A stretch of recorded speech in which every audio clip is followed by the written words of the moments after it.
Okay. We're streaming pretty late. It is a late stream, but I haven't really worked on music that much today. And I decided I needed to do that. Did spend some time working on the VST though, so it was still productive, but I need to I need to make some beeps and boops and whatnot in order to fulfill my life purpose. I don't know. It's just I didn't make the rules, so I'm here to do that. Maybe we'll do more zebra stuff, maybe. I don't know. We'll see. Also, I don't like that the very first wub here is substantially quieter than everything else. I think I have... Do I have a utility gain on the master? I don't.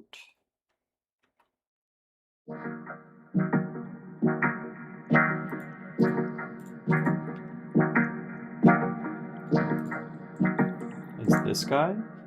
Why are you substantially quieter in the very first note?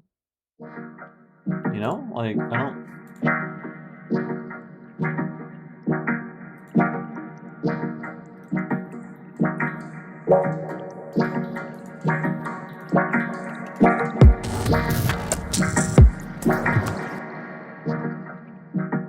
Yeah, that's fine.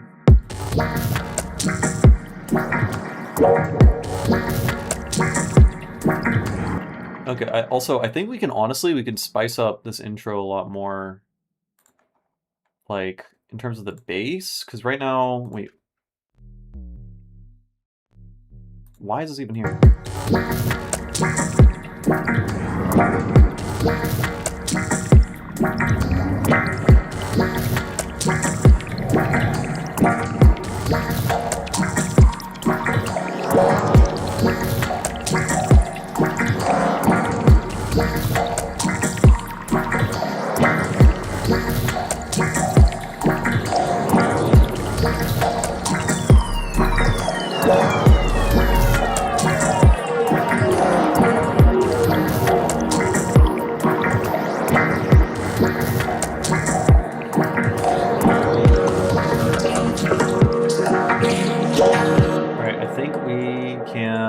Just add like booming 808 kind of stuff here.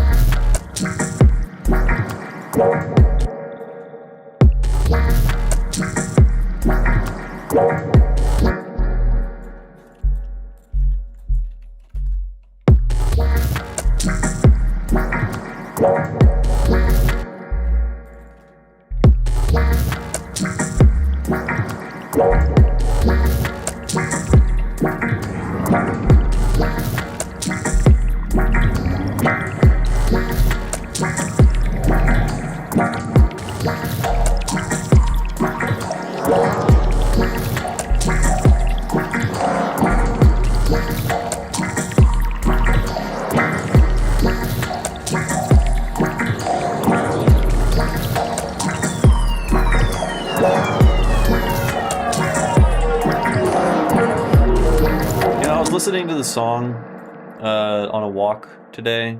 Just listening to it on AirPods, just trying to see how the mix sounds. And I just fucking see the goddamn Cinnamon Man singing his song in my mind's eye now when I listen to it again.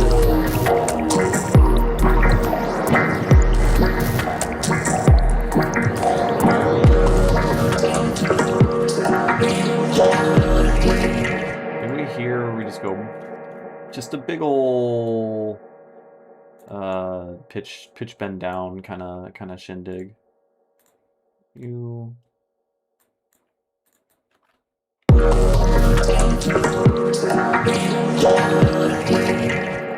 then you.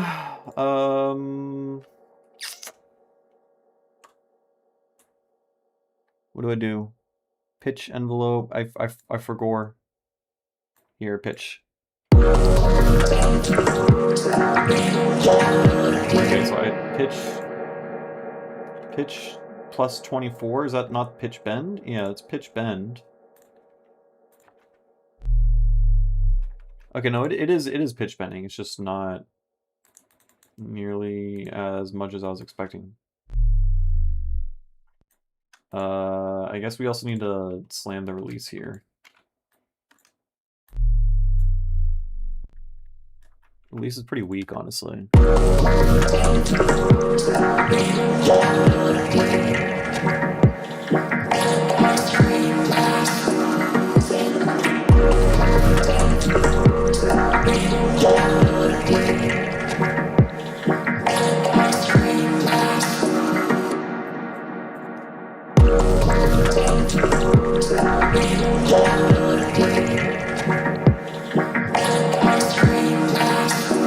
Hey Zorar, yeah, I responded to your comment on the last live stream. I like that you're consistent with typing in all caps. That's been a consistent thing. They make Zebra. It depends on your skill level, I guess. Zebra 3 is kind of hard to learn, but I had fun learning it the entire time. So do with that what you will.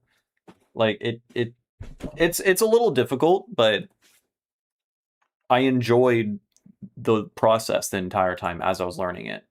Right? I had fun. I was never like frustrated necessarily. There are some things that are like kind of frustrating in terms of like design, but I don't know. I had fun doing it. And do they make the same kind of sound?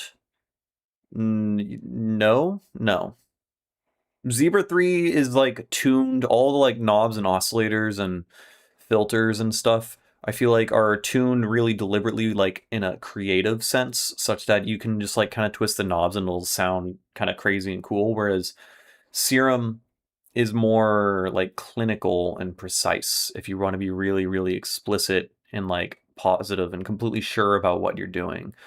The Zebra kind of emulates analog stuff in terms of it being like kind of chaotic, a little bit difficult to predict the full output. You'll have a general idea of what you're doing, but like I wouldn't, if I wanted to one recreate certain sounds and patches and stuff like that and like really be clinical or whatever, then I would use Serum. But if I just wanted to experiment, twist knobs and get crazy fucking sounds that you can't get elsewhere, Zebra 3 is pretty good at doing that. Its filters sound insane. The way that you approach sound design is completely different also. So it's just the routing matrix and how everything is organized, how you can like concatenate and merge like a modal synth with an additive synth with a subtractive synth and have them FM each other. You could do really weird stuff with additive synthesis that other synths can't really do. And you can like merge all the different things together in a unique way. Whereas with something like Serum, you're just kind of given, here's a subtractive synth. This is what you can do with it. Or with pigments, you just choose like additive synth and then you can like filter it at the end. Whereas you can apply FM synthesis, for instance, to an additive synth. And then you can take that signal and then you can take that signal and filter frequency modulate another signal with that. And you can get really weird and creative with it. And it leads to unique sounds. So it is difficult. It also teaches you a lot, I think, because I think if you only understand how to do sound design from like a Serum perspective or whatever, or like Vital or whatever, like that kind of layout, having to relearn synthesis with a different layout builds new like neural pathways in your brain, right? It teaches you to understand the sound a little bit more directly, because if all you know about, like if you only learn one single synthesizer, you might never understand what a certain effect actually does. All you'll know is if I twist this knob, it'll make this sound, right? And so if you move on to another synthesizer where that knob no longer exists, but to make that sound, you have to go through a different pathway, then I feel like that leads you to understanding the full concept a bit better. I hope that makes sense. I'm just rambling now, but yeah.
so I think I'm pretty happy. I'm happy with the djembe, congas, whatever in this section.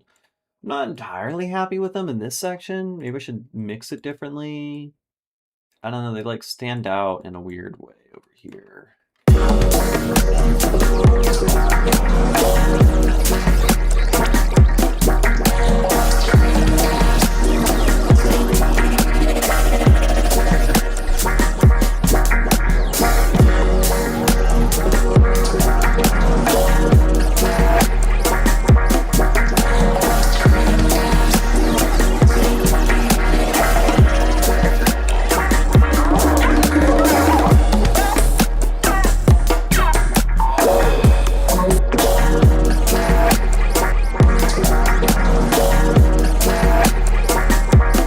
I do still need them here. Maybe we can like dull them a little bit in this section. I don't know. I don't really know how to approach this.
I just got to do some micro edits and stuff, I think. And in this previous section...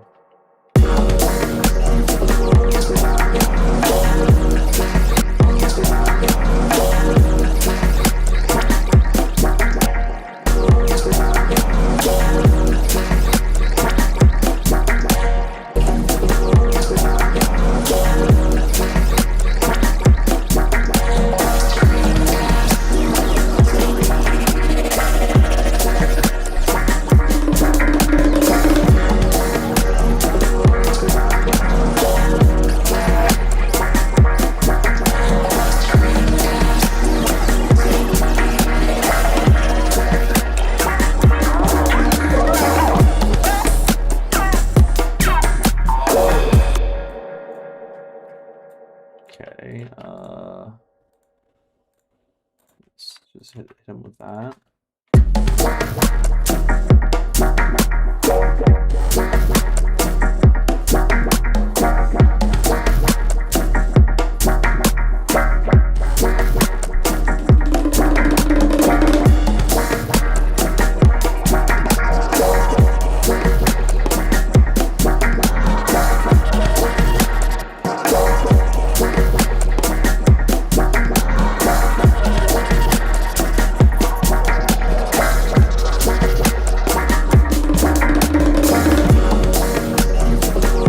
Mr. Gordon said, "Get the fuck offline." Oh, I did notice that he was streaming as I was setting up my stream. As I'd already pressed play, I saw he was on. I was like, "Oh shucks!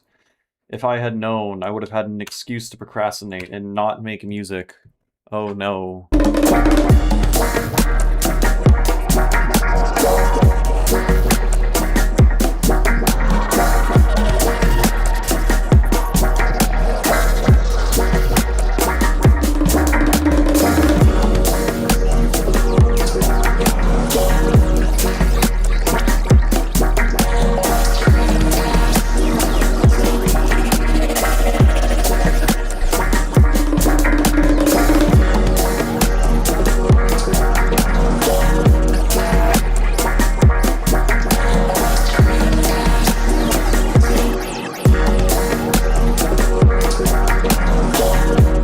It's got to do so much subtractive work, man. It's that feel when you add a bunch of shit and you're like, man, I'm a genius for adding all the shit, and then the final end result of your song after hundreds of hours is you just delete all the shit that you added in the first place. Right?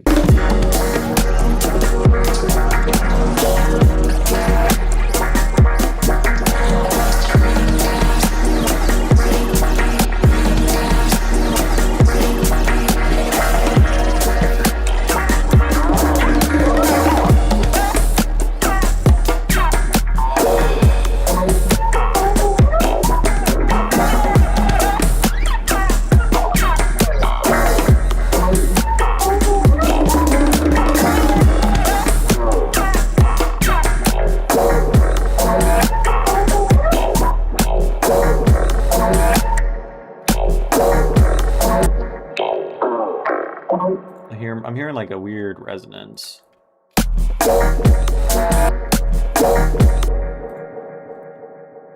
That's probably fine. It's probably fine. Where's... Yeah, it's this guy. He just has like a really, really resonant, like, probably second harmonic or something. I have no idea what I'm talking about. It's fine, it's fine, it's fine. I don't want to suck the life out of the song. You never want to do that.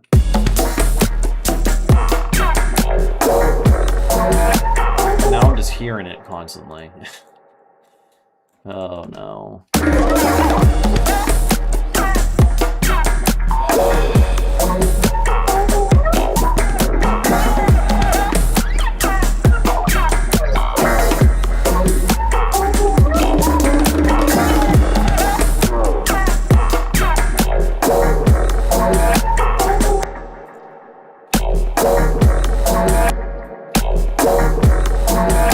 What?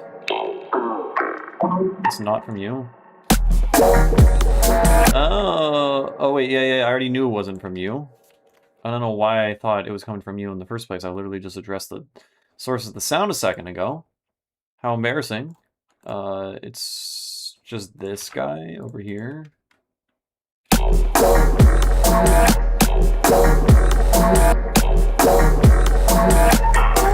I'm just gonna leave it alone. It's fine. It's fucking fine, dude.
Wish you could download my Ableton skills. I feel like I haven't been doing anything particularly crazy. I mean, if you're like impressed with the song, keep in mind I've been working on this song for literally like 5 years. So that, like, when you put that in perspective, it's kind of like, damn, that took 5 years and that's all you can make. But I want to make the vocal. Where's the vocal at? Come on, man. Don't do it to me. You're up here.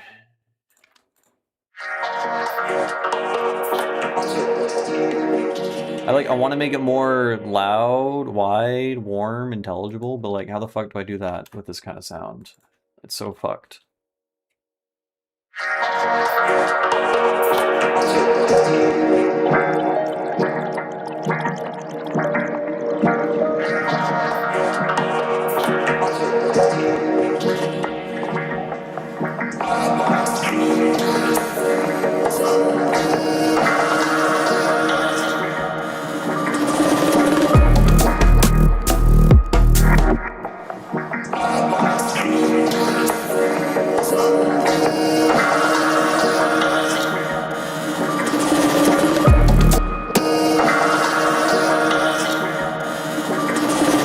Click.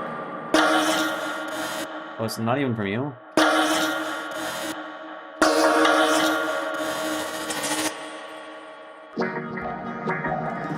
No, it is from the click's just part of the sound. I'm just gonna deal with it.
Section fucking sucks, dude. Like, how many fucking times do I have to change the mix here? We just need you. We just need this to be bright as shit. Why does it get, like, filtered here?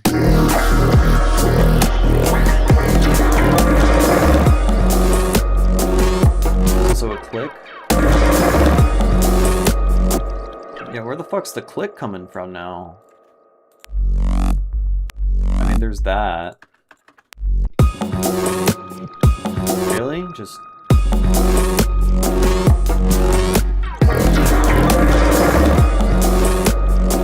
Oh, that's driving me crazy.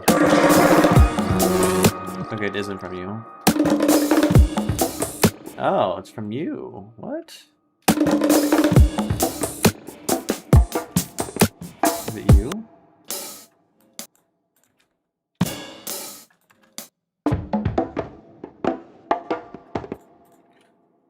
Do we need to have that filter on? Why did I decide to do that? We need to have the resonance like that. Why did that appear?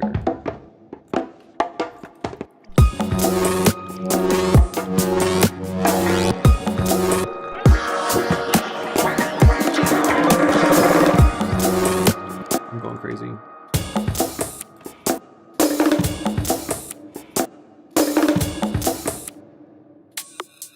Wow, that was there the whole fucking time? I mean, it isn't a click technically, but it sounds like one.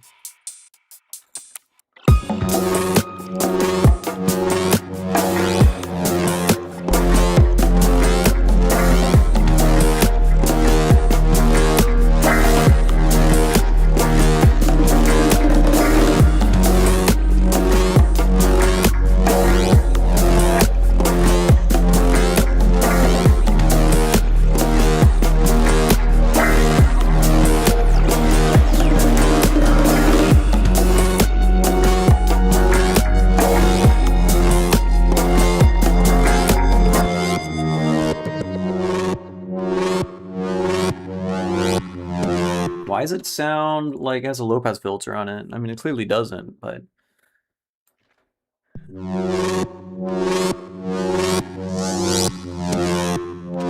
I mean, it kind of does have a low pass filter on it. What is going on over here? There's like a thorn in my sock. Ow, motherfucker! I just stabbed myself. What the fuck are you from? Jesus Christ! It was stabbing into my skin, and then I tried to pull it out, and then it impaled my finger. That was great. That was super cool. Have I tried Jambata VST? I have not. I've never heard of this in my life. Jamtaba? Jamtaba. What do you do? Online music jam sessions. Oh yeah, I've seen similar type stuff. I'm not really a jamming kind of guy. I guess I could now. I have a synthesizer and I do play piano now, so but I'm mostly a make beats and obsessively refine and sculpt one single bubble sound for ages and ages kind of guy, you know. That's usually my thing.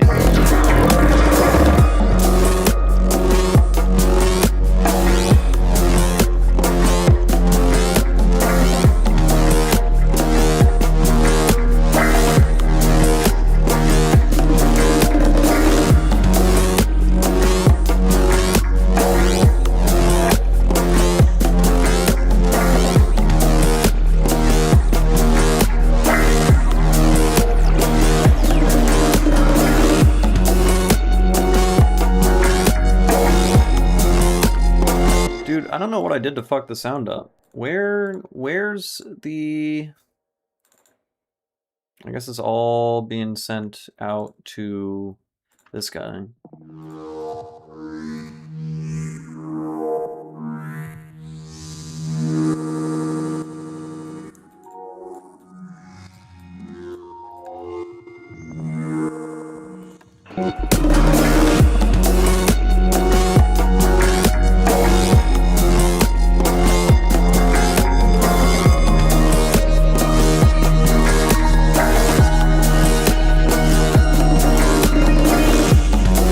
Baseline sucks now. What? Were you always doing that, man? Like over here?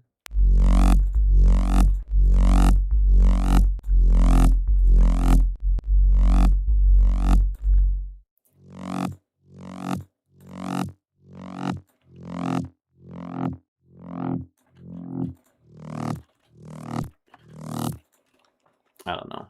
Auto filter at the end.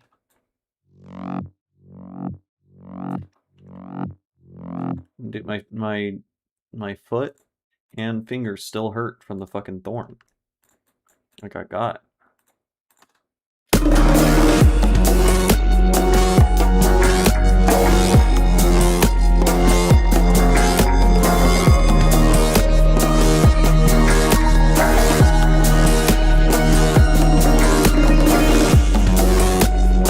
Now I have, there's like a chorus ensemble or a phaser, I think, somewhere on this, and it sounds bad. Yeah, the phaser flanger. You were a terrible idea. I don't know why. I mean, like you're not a bad idea. It sounds too goofy. I mean, now it's a little bit better.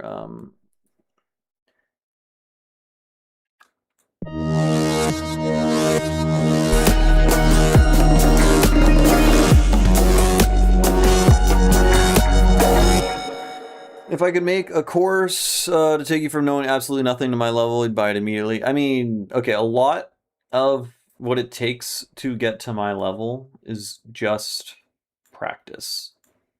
Really, truly. It's just about time spent in the thing for the most part. I've made videos on like important fundamentals, I think. And I have the idea of like I could make a course to like introduce sound design concepts or something in the order in which I learned them. But for the most part, the secret to getting good is to just spend time getting good. You know, it's just practice. You just gotta do the thing. Well, mainly the concepts I need to put practice time in to achieve fluency. Gotcha. I mean, yeah, it would always, I'm sure it would be useful if I just was like, these are the concepts that I did in order and like in which things were important for me to like understand stuff. Um, I would say honestly, my biggest number one recommendation to not even beginners per se, but just like people who like aren't super comfortable or familiar with sound design is just get good at resampling. Just learn your warping algorithms inside and out. You know, you should be able to take fucking this sound, you should be able to turn that into a kick or a snare or hi-hats or a bass or like some crazy bass sound literally only by warping it, using different warp algorithms and like compressing and distorting and using basic effects. Just like build fluency for that, because when you do, every single sound you hear like that's not just that sound, that is also its entire spectrum of warpable, easily resampleable sounds. Every single sound suddenly becomes like a node graph that branches out, and you have access to all these other adjacent sounds that you can easily access and manipulate and quickly get to. And when you get good at that, then I don't know, all of sound design gets really fun. Then sound design sessions are really fun because like if you make a mud pie, you didn't just make that mud pie, you made like an infinite spectrum of possible sounds that you could warp that mud pie into being, because resampling is especially powerful because you get an insane output depending on what your input is, right? Like if you're just learning subtractive synthesis, oh my god, what are you going to do? Put a filter over a square wave? Wow, no one's heard that before. But if you get good at resampling, you could take a whole entire song and then you can mangle the fuck out of it and get sounds that no one's ever come even close to making before, because you have such a crazy input and output, you know, the thing going. So just getting good at sound design in terms of resampling, I think that's the number one thing. That's all I did for all of my sound design pretty much up until pretty recently. Till like a couple years ago, I decided I'm gonna like get kind of good at like soft synths. Even though I'm still not good at soft synths, my thing is mostly building racks. But the resampling and racks complement each other, because when you build crazy effect racks, those are just effects that you can apply on any sound. So if you create a crazy effect rack, then that same mud pie from before, you can then turn that into a billion other new sounds just by applying mud pies to, or by applying like that rack plus in combination with resampling, right? I like producing old school progressive trance and space ambient. That's my thing. Release music you can enjoy on your Bluetooth speaker on the beach, and you make it as a hobby, not 100% prof. My music might soundproof, not 100% proof because if you're good at mixing, well, that's that. Well, yeah, hell yeah. You know, I mean, we need more people making, you know, adhering to tradition, paying respect to the greats from before us, and making progressive trance. So good stuff. Okay, this song I'm fucking sick of. I'm so tired of the song. I want to be done. I want to be done with the song, man. It's not happening. I was supposed to release a song like 3 months ago, and then that was a stupid thought that I had. Let's switch to this other song I'm also similarly tired of. That should be fun. But like legit get good at resampling and watch all my tutorials, I guess. I don't know. All the tutorials I made, especially the first like 6 or 7 or so that I made. Oh fuck. I said the thing. Besides, like those were like the greatest discoveries that I found that led to me like massively improving at sound design. Like I think there's a reason why those videos like went pseudo viral, whatever viral means for like this niche kind of like music scene, is because they're like those were good ideas that like took me to a higher level, and I think they did that to a lot of other producers. So I would recommend revisiting those and applying them yourself, and also discover and have a don't just follow the tutorials to a T. Try to gain inspiration off those tutorials to come up and do your own unique thing, because I'm of the opinion that you learn so much more when you discover or do a thing yourself than when you're copying something, right? Like you're gonna memorize and embody and fully intuit and understand the like programming and stuff that goes on behind the scenes or whatever if you come up with and test and figure out the right signal chain to accomplish the thing you're trying to do. I think that's super, super important. So that's why I usually say in my videos, it's like, you could buy the racks on Patreon, please do. I'm broke, I want money, give me money. But also, you're gonna learn more if you just build it yourself. So the pro tip really is to give me money and then build it yourself anyways, just because you're a nice guy. My favorite synths for trance pads are Osiris by The Usual Suspects. Oh, okay, I'm not familiar with them.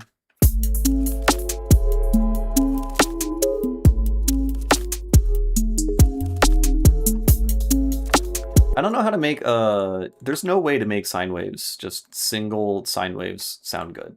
It can't be done.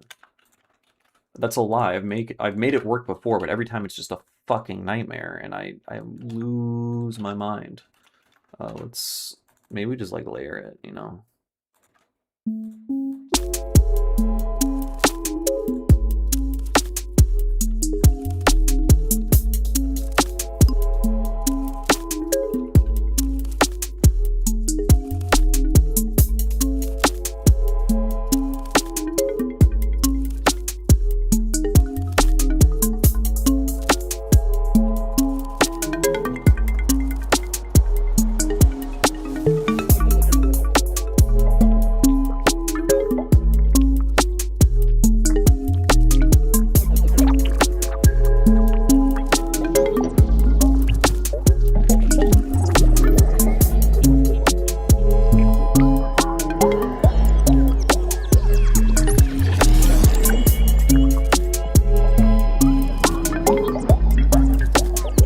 I'm from Russia. Could you turn on subtitles? My English is bad. I don't think that's a thing I can do in a live stream. I don't think we have live subtitles yet. Subtitles, closed captions unavailable. I think after the live stream is over and you give it some time, then the YouTube robots will make subtitles automatically, but in a live stream, I don't think you can get subtitles. I'm not sure though.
God damn it, Mr. Leaky, you piece of shit.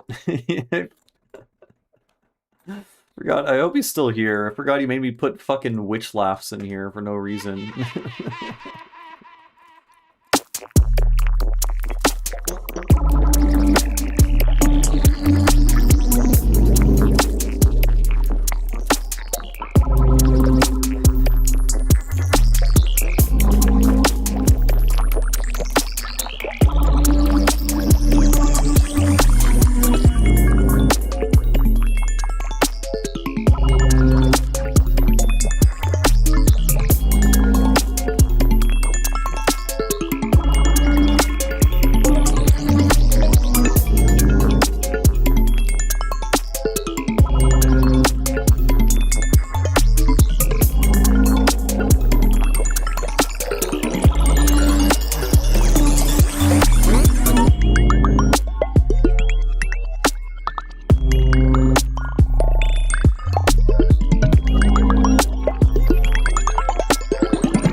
Okay, I'm happy with this whole section. I just need to work on the intro in this section, frankly. This section is just really difficult because I'm doing just shitty sine wave ARP stuff. Okay, I mean, we could try making a more interesting... Let's use Zebra. You know, Zebra just got released. Let's do Zebra stuff. We're in 20 notes per octave. I mean, Zebra's probably not the right call for this because I already have a thing in mind that I want to do, but I'm not doing it. So we're gonna arpeggiate this sound here, and then Zebra. Right, you're gonna go in it, and then we need to enable micro tuning. And this is a microtonal song, so we're in 20 notes per octave.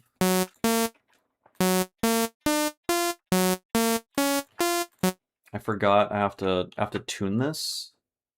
I don't know if it's tuned appropriately. Let's get a tuner. It is not tuned. It's supposed to say 20 and it says 15. So let's go to pitches.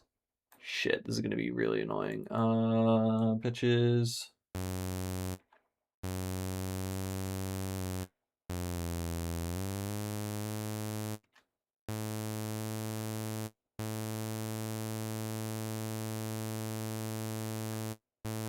Cool. Okay, that's close enough. All right, it's tuned.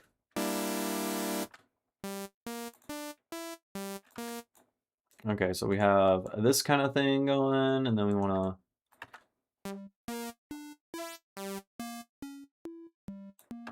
And then, I don't know, FMO.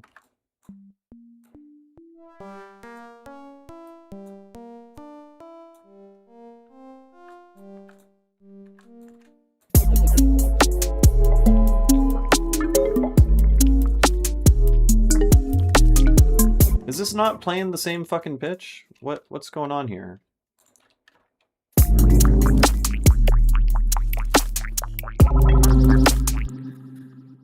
The implement, they added MPE. I think that's the only thing I can think of that they added, and they made the UI look way worse. And they made it look like Pigment's Vital current whatever clone in terms of the UI, and got rid of all the color and everything. Now it's just black and white with some purple, like every fucking synth. But otherwise, there's a couple things that look better. Like this looks better, I think. It's fine. It's fine. But I don't, to my knowledge, I don't think they really added any special features. They just kind of changed the look of everything. Though they still have like these awful drop-down menus that they never dealt with. So that's great. I don't know. I don't think so. I can't figure it out. That'd be cool though.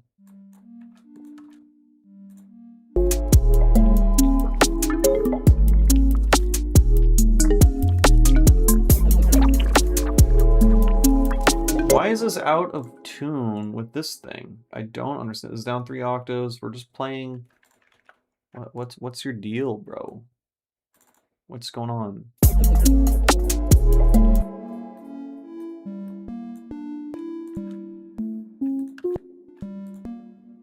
It's so out of tune. I don't understand. I mean, this should be 18, but it says it's 17, even though this note over here. Did I import the right tuning? I did 20. Yeah, we're in 20 notes per octave. Well, what's going on, bud? Yeah, this is 20. And I go up an octave and then it breaks? What? Do I have to hit MPE too?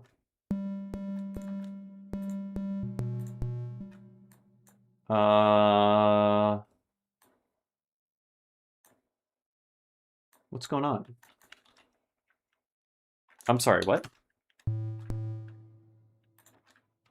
So, I mean, that's fine. And then we go up one note. and then immediately it's 9 cents flat. What the fuck's going on? I guess I did some key follow. Oh, I did the key follow transpose, I think. That might have fucked with it. I might have tuned it using the wrong knob. So let's look at this. Okay, actually though. This is how they want you to transpose things. This is ridiculous. It is actually just stupid. I'm sorry, what? How was this missed? How did they spend all the time making this look like vital pigments? I already spent last live stream complaining about this, but that's very, very annoying. Okay, so you are supposed to be note 20. I love tuning synthesizers. It's my favorite. Oh my god, especially when you have to open a fucked up drop-down menu every time. Okay, so this is good now.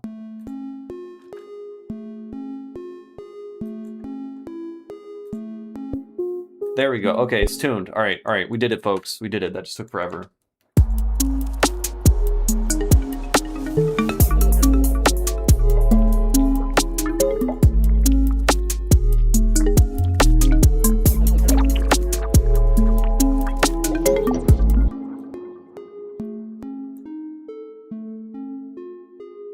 I don't want to fuck with the guides, so I have to go over here.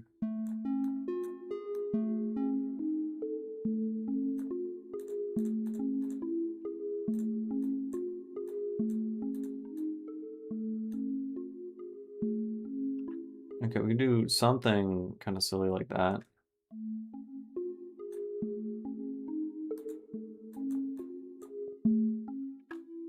And then, yeah, I'm still learning this new layout.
need to do something cute and cheeky with the snare at this point.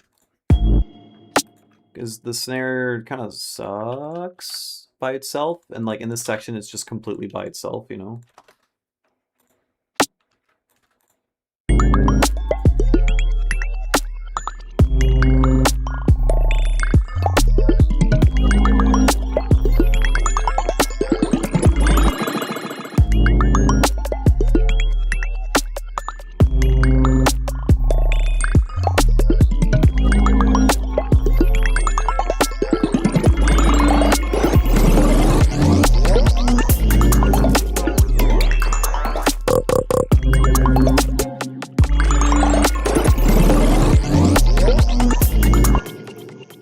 Like, unironically, I think ping pong delay is usually kind of bad sounding, but I think right here it's pretty good.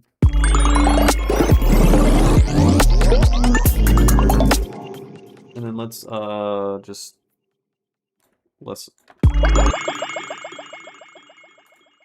you were supposed to go on the ping pong delay. Thank you.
I don't know. I don't know about that song. It's weird.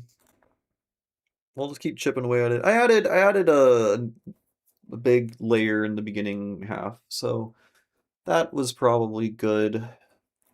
All right, what next? Ugh, what next? What song to work on? I mean, most of these are pretty good. This one, I don't want to deal with this guy. This guy's so annoying.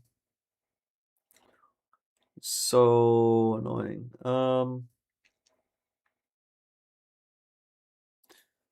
Man, I'm burning out working on this album. It is not that fun anymore.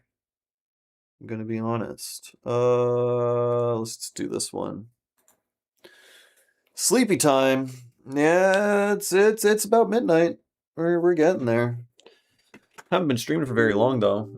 Oh, Ableton crashed. I love that. That's so cool. Where?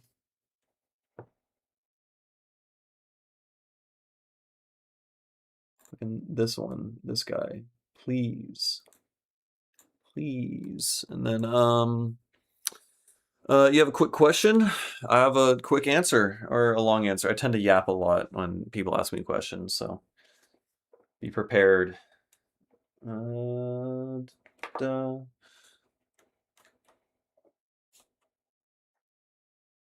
You have a vocal recorded, however, the left is not balanced with the right side. Okay. So you want to, I mean, you can mono it and then apply widening after. Quite unexpectedly, would you like to recover? I saved it. explicitly, I'm pretty sure. I don't remember if I explicitly saved it. I fucking hate Ableton sometimes, man. How do you get it working? If you're in Ableton, take a utility and put the utility on that track, and then press the mono button, and then it'll collapse both the left and right channel to the center. And then if you still want it to be wide, you can then widen it using, I don't know, a widening plugin. You can use the chorus ensemble effect, just like on a low, dry, wet, and that could widen it. You could use Wider by Polyverse Infected Mushroom. It's a free VST, and it creates mono-compatible widening by comb filtering the left and right speakers. Um, I don't know. And then you could just apply reverb and like some like delay, some like ping pong delay or some sort of stereo delay effect or something. And that way you can have like a mono vocal that's dead in the center, but there's still widening effects going on. Have the voices bounce around. Um, Stuff like that. Yeah. Okay. It's like, oh, I'm Ableton and I crash all the time. Oh, that's what Ableton sounds like. All right, I have saved the project file. And now we're gonna try to go to this fucking song again. You have utility and wider? Nice. Yeah. You will accomplish it.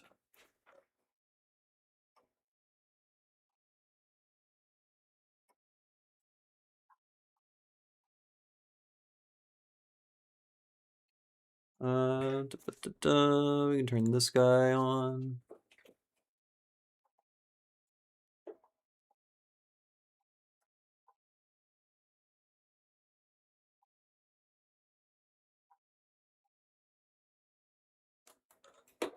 I don't like that one that much. I really don't.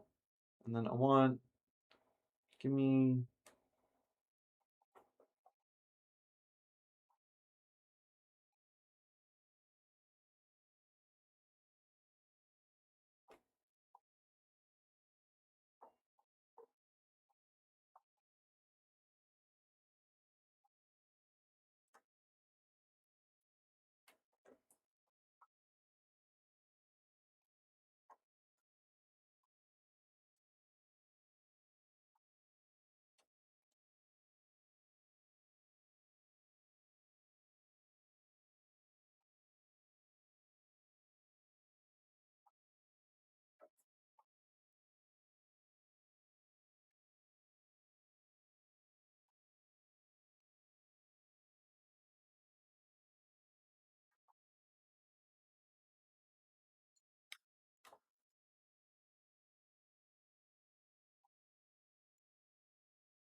Oh, no sound?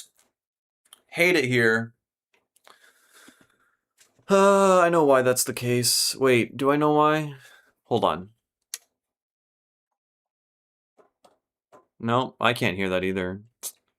Oh, I know why. As I'm using FL Studio ASIO. Well, y'all just got to take my word for it. It sounded fucking awesome. It was a great solo. Do I know how to fix this right now? Um,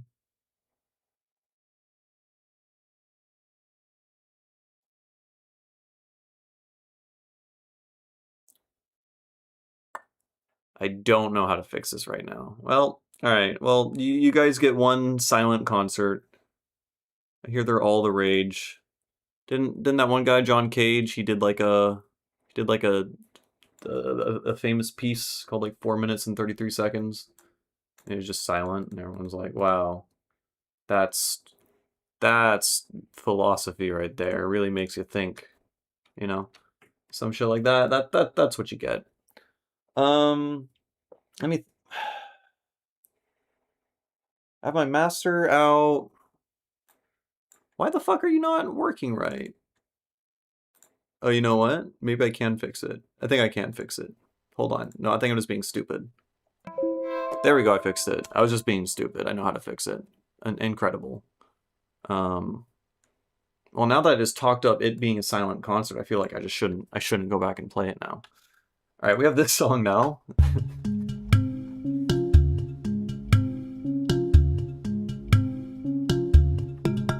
Okay, one, there's too many harmonics.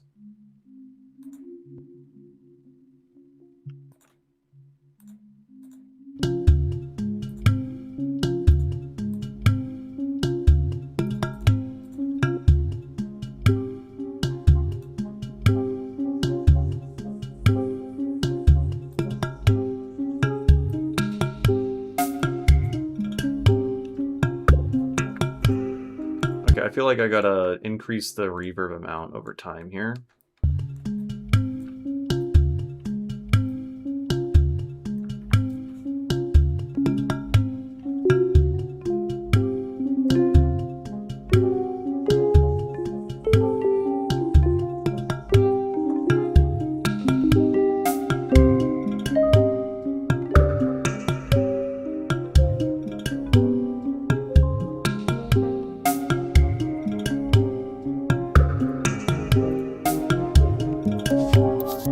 I feel like there's a bunch of shit that's not lined up properly and is driving me crazy.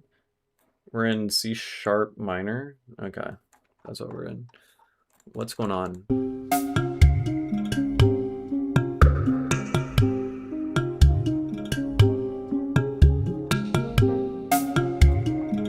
Why are you so fucking loud?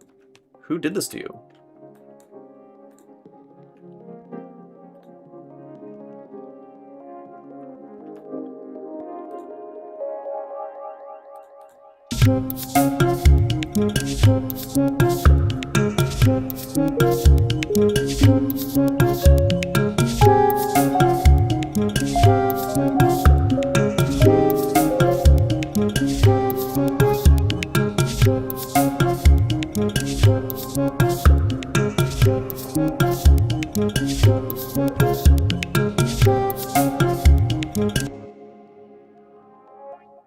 Where's the high pitch ones?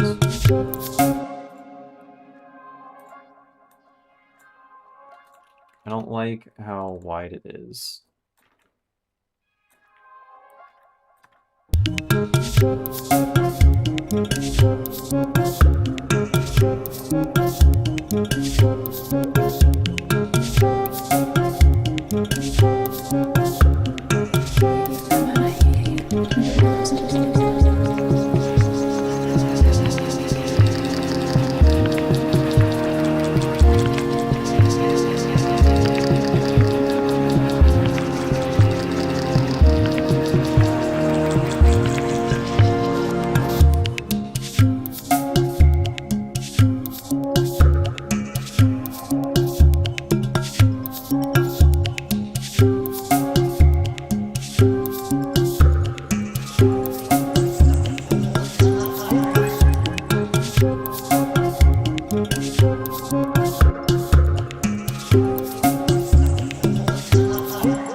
I'm thinking, so I've been struggling.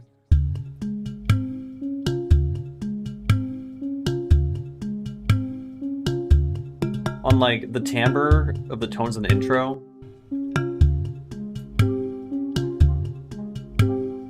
So in this exact moment, now that I've turned on reverb, I think it's fine. But I was thinking maybe I could try to play the synth to it, right?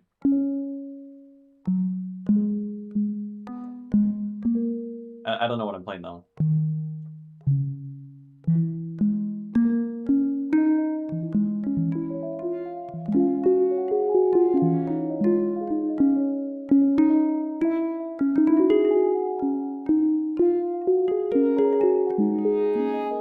I don't actually know the fucking notes I'm playing. Why am I blanking? It's like really, really simple. C sharp, fifth, and then major second. So.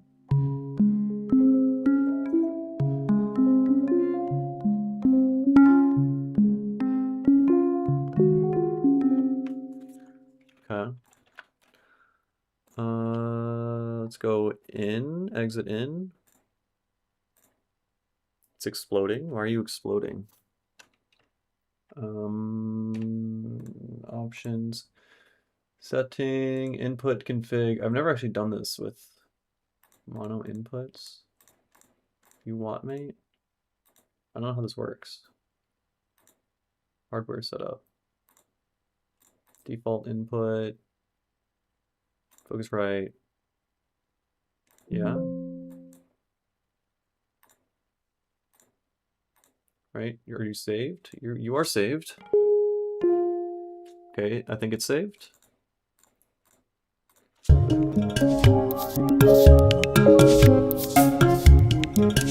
Okay. And it looks like it is recorded. Jesus fucking Christ. Okay. Cool. Very cool. Is that a handpan? No, actually. Well, the sound in this is just sine waves. We got a sine wave and it's layered with another sine wave an octave above, much, much quieter. So it's just like a 2 harmonic waveform. And there's just a bunch of different layers of similar instruments.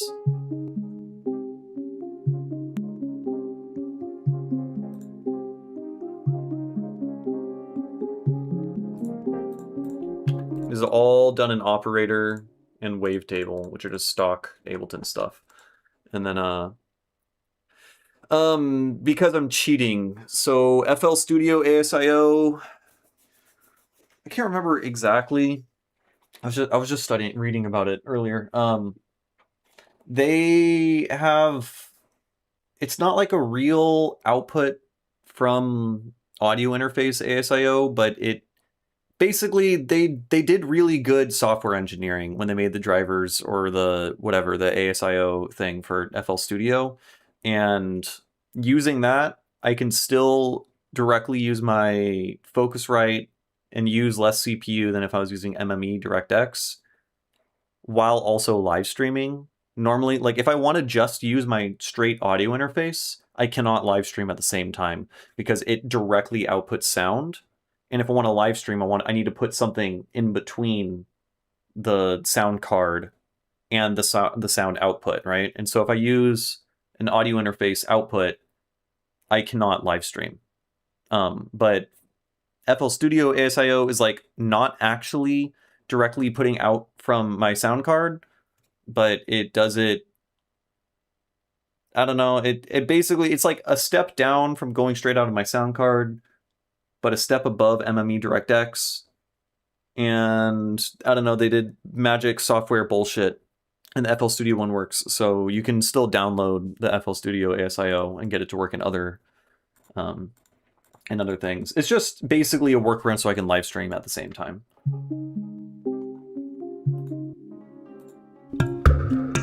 Oh, and because you're asking about the handpan, I do have an Udu drum sample in here. This guy.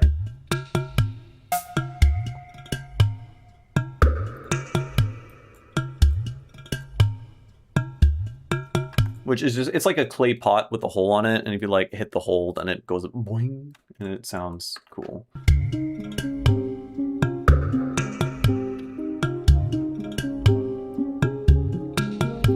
Wait.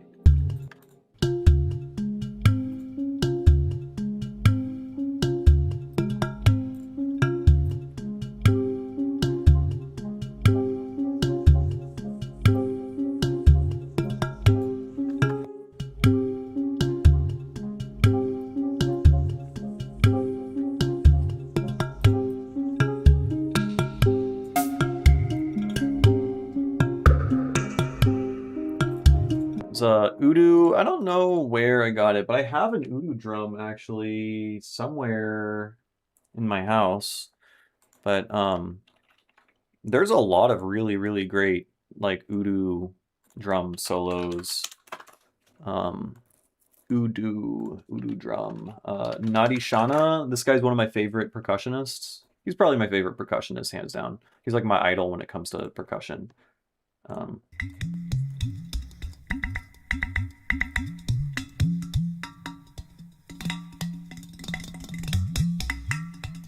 Yeah, it's nuts.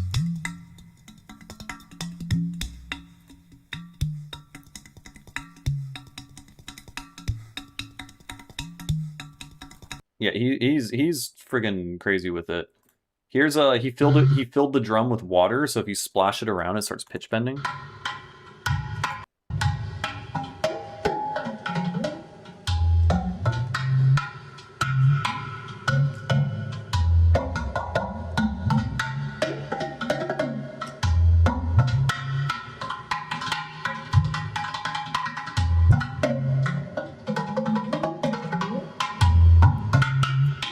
Anyways, Udu's sick. I forget what country it's from. Somewhere in Africa.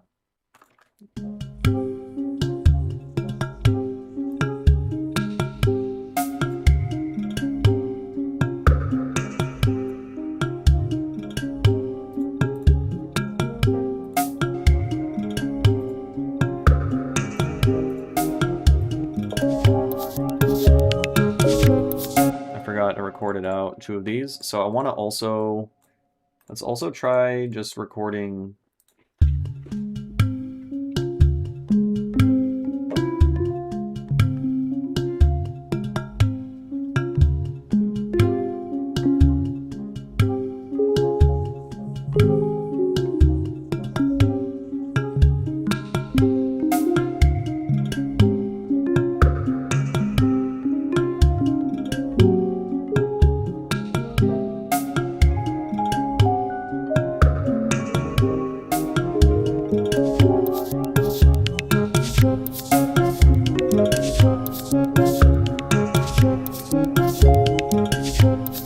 Dude, I don't know the scale. I don't think I've like ever actually tried to improvise in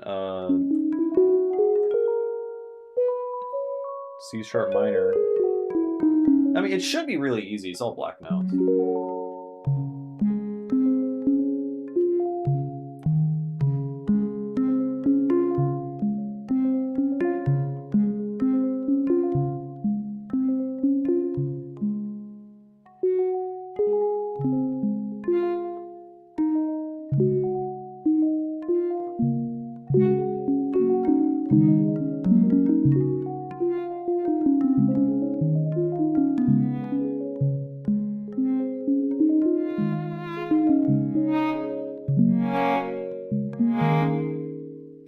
Yeah, Ableton Live 12.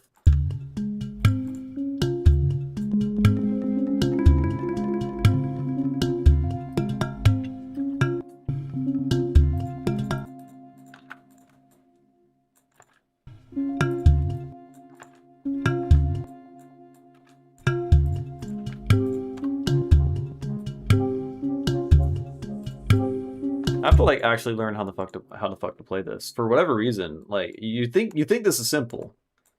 It is simple. I'm just bad. C sharp, F, C, and G. Wait, what the fuck?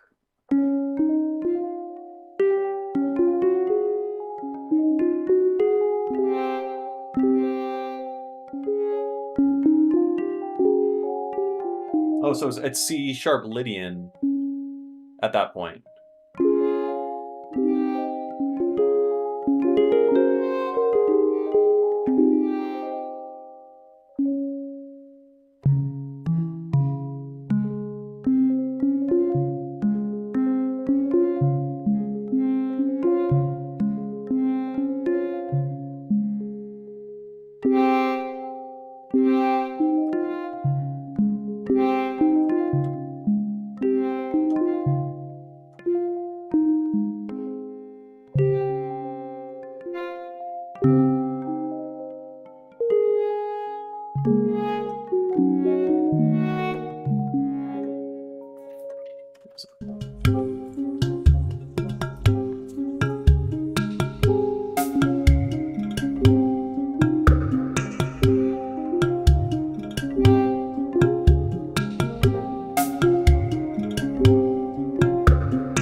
So, I don't know, there's some shit. We can just like cut out some of this and make that work. I don't know what BandLab is. BandLab. I would just recommend Ableton because it's good. BandLab is a freemium, freeware, online digital audio workstation, blah, blah, blah, blah. I mean, it depends on what kind of music you plan on making. If I'm just guessing that with BandLab, you're really limited and you can't make anything that complex.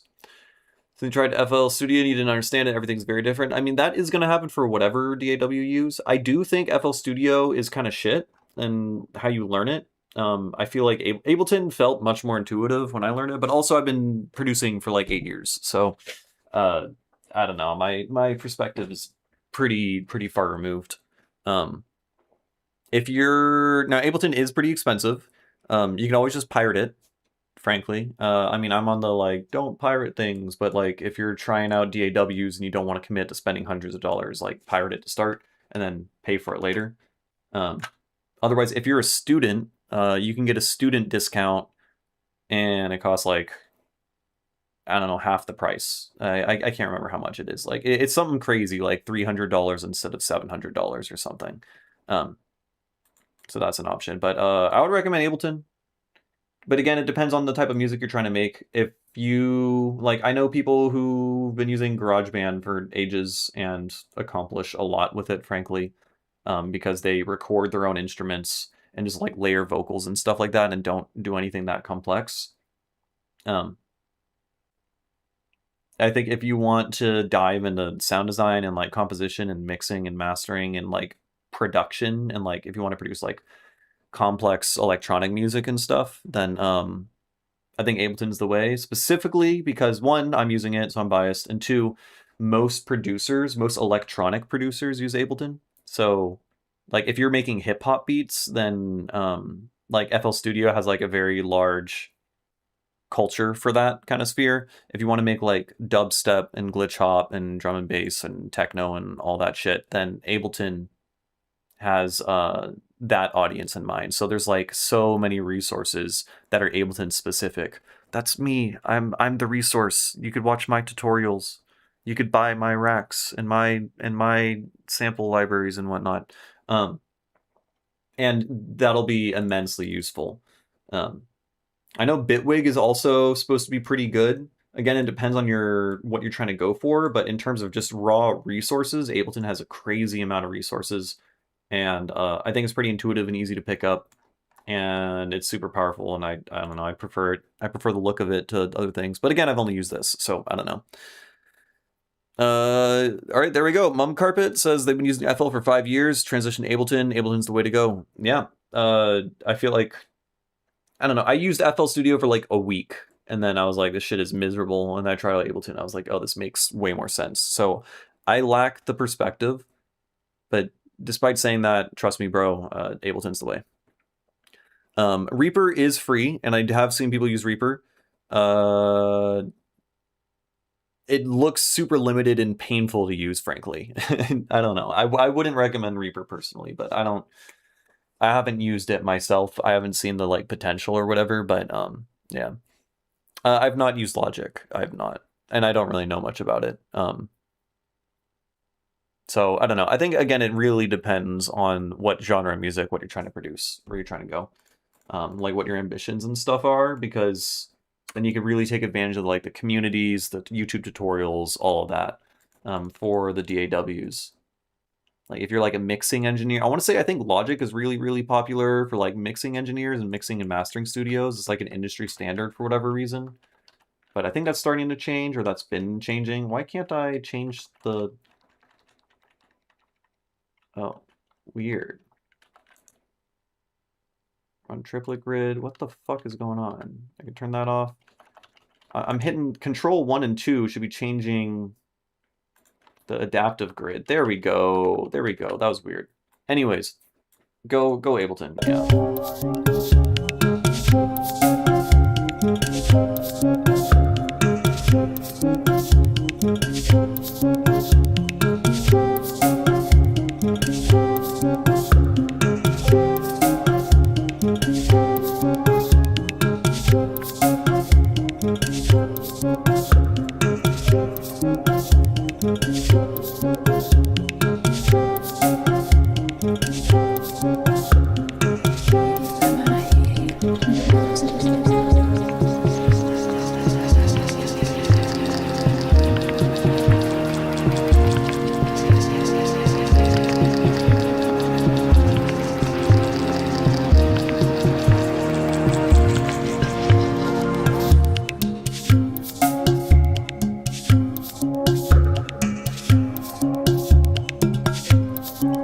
DJ Muffin Cracker, you'd like feedback? Yeah. Just drop it. Either drop the link in Twitch, or if you join my Discord, you can submit it to the feedbacks and whips. How exciting. Never mind, I think you just sent it to me in a private message. That's clearly got to be you. Handpan 4-piece. Demo.link/share.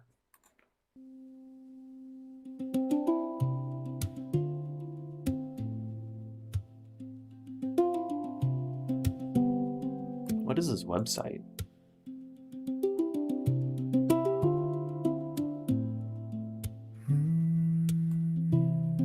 So, did you record the handpan? Is this you? Maybe we should stay inside. Is this AI? Where we don't need to pretend. Let the light shine in our eyes. Dude, I fucking... stories left untold. I'm hearing like weird artifacts, and I'm now my brain's just like, is this AI? And I'm just like thinking that. No, it's not structured like an AI song, but I'm just fucking, I hate the state of the world right now, man. All the good things yet to come. Let the light So the vocals, I would say, are too mid-heavy. So I would like EQ out a little bit of the low end in particular. Like if you look at this guy. Yet to come. Let the light shine. This right here is too loud.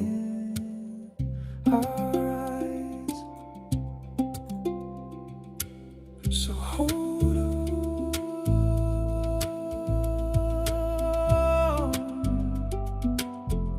Yeah, I can't actually tell. I'm bad at telling if vocals are AI because I just don't listen to vocals, like, frankly, ever.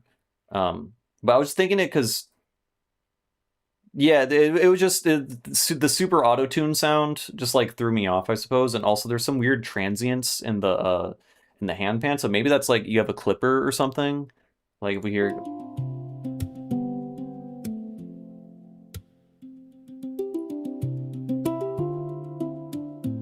Maybe it's just the microphone, I guess, just like clipping just like a tiny bit. I don't know. Like right here. Right there. This like just weird. Yeah, that's not AI. I feel like AI is more obvious. That's just like clearly clipping. My brain's just fucking cooked.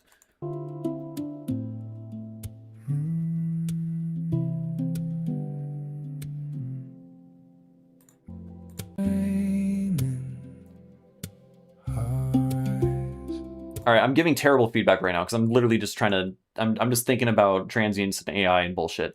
Okay, I think the handpan could be wider.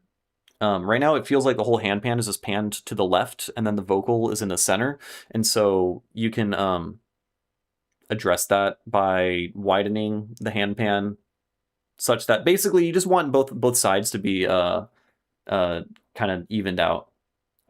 I think the vocal is a little bit too mid-heavy, and maybe like a little bit of reverb on the handpan, and put like a high shelf on the reverb, because if you put reverb on the handpan, the handpan's very clicky, right? And the width on the handpan is also kind of unnatural.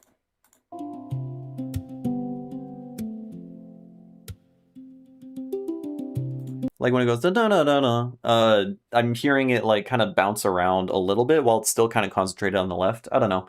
Maybe just like mono your handpan and then apply like wider, just a little bit to make it so it's centered, and then widen a little bit, and then add a little bit of reverb, and then be mindful of using the reverb because those like clicks and the like the kind of pops and stuff from the hand hitting the handpan or whatever. Will splash out and probably not sound that great on the reverb, so just like be mindful of that. Or maybe like the input signal of your handpan, you put a low pass filter on it.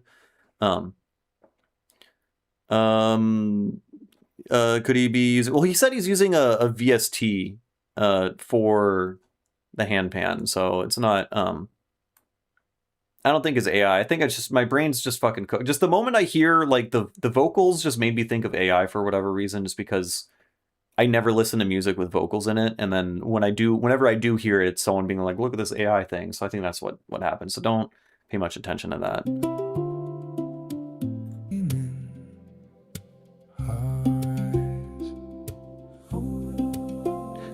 It sounds really pretty. It sounds really cool. I think the vocal complementing the handpan sounds really beautiful. I really do.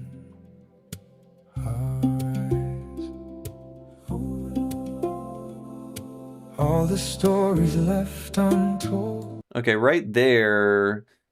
That sounds kind of unnatural. All the stories.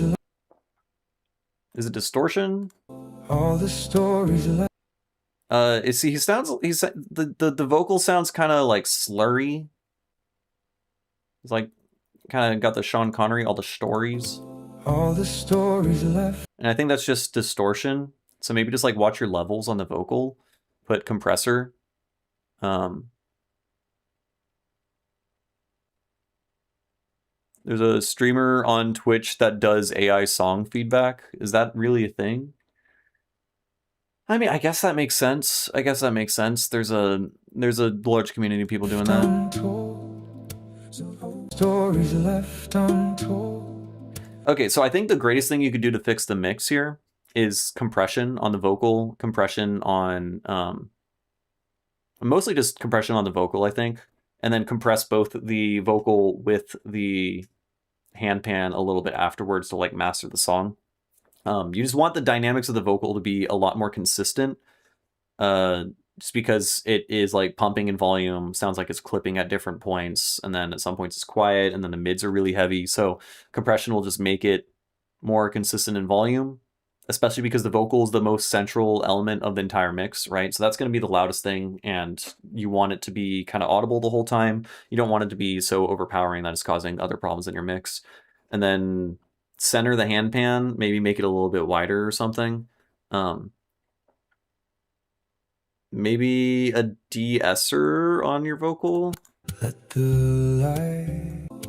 All the stories left. No, the S's are fine, I think. It's just, it sounds like distorted or kind of compressed there. I don't know. So hold on. Okay,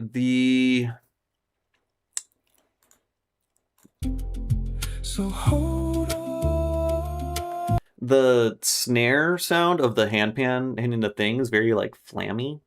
I don't know how to describe it. Like when you like hit it with multiple fingers like quickly in a row or whatever, it's like smeared with a delay. I don't know if you could particularly actually fix that. Something you could try doing. If you do not like that sound, I personally like it bothers me a little bit, but I'm really anal and weird about certain sounds. Certain sounds just bother the shit out of me, and I get really obsessive about stuff. So like, keep that in mind. I use a sample. So I was gonna say you could just layer like a sample as your snare instead to replace that and sidechain pump it or something, right? So hold on. Some of them sound all right. That one right there sounded okay to me. So hold That one also sounded good. on. That one sucked. So maybe just like be really anal and find the ones that sound good and make it more consistent. Just keep it really, really consistent with what sounds good. It feels amazing. But it also, I mean, that's what like things that sound natural will sound different every single time. So maybe that would be like overproducing. I don't know. It's not terrible. It feels Right there. There's like a tone that is panned sharp left and then just like appears and vanishes instantaneously. I'd remove that. Just like some weird widening on a single note on a handpan, something like that. amazing.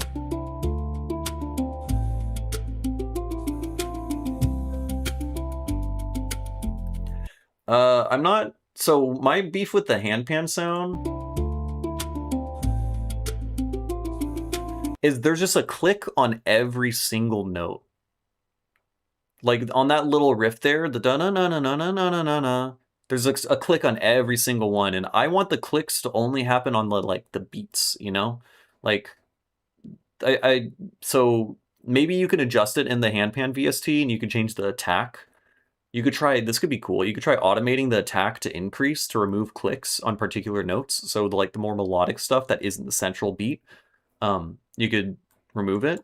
So like imagine, I don't know, pretend that this automation here is like the attack or whatever. Like normally it'd be super, super short for whenever you want to like a click, and you could construct your own beat, right? And so like this would be your snare, that's your kick drum, and then that's your snare, and then you can have like another kick drum there or something like that. And so you can have this automation pattern, just copy it over and paste it, and then that would create like a drum pattern, but entirely with how clicky your handpan is.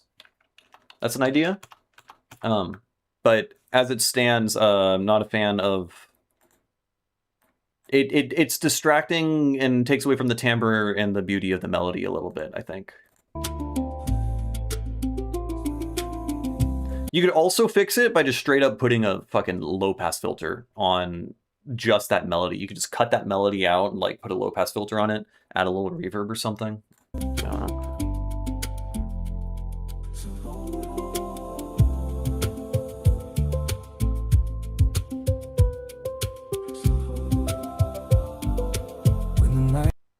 It sounds pretty good here. There's like a weird wait.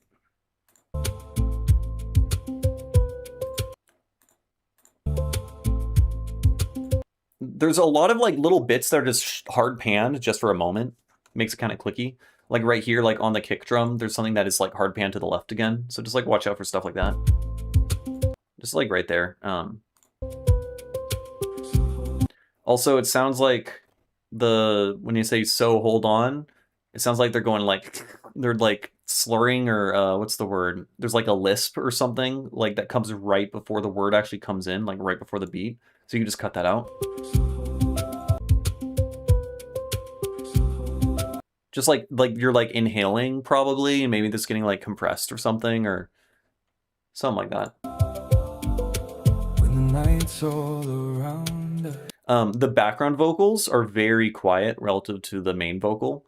So I would turn up the background vocals, the So Hold On, a lot. Like 3-4 dB, and then turn down the main vocal like 2 dB or something. Compression again, like compressing everything will do this, help this a lot. Compression on the main vocal, and then compress the whole entire vocal track again later on, so that they're a little bit more consistent in volume. And we just need to pretend there's a light inside. Weird.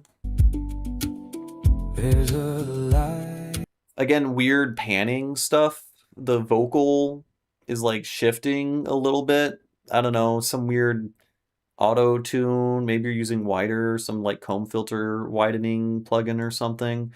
Just a lot of like weird, sudden panning like artifacts and stuff. I think that's partially why I was like thrown off and thought it was AI for a second. There's a light inside your eyes.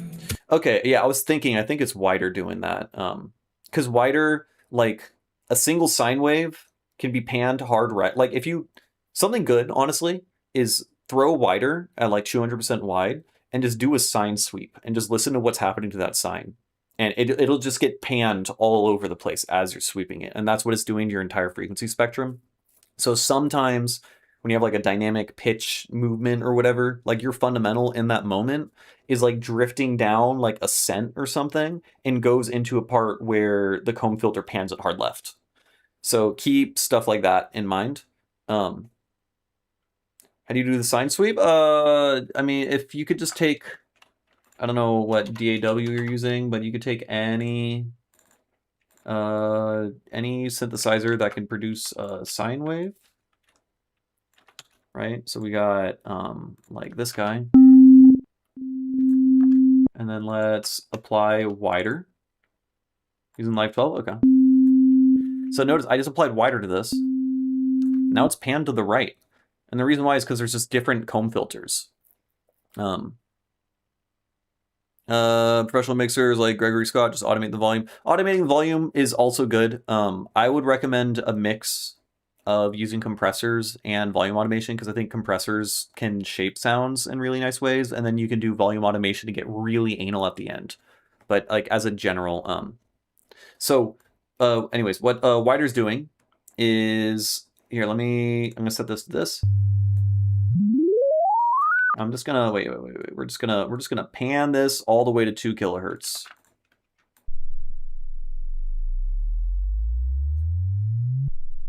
Oh, why did you do that? Why'd you do that?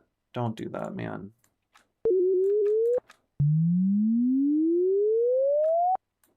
I'll make it go even slower, frankly.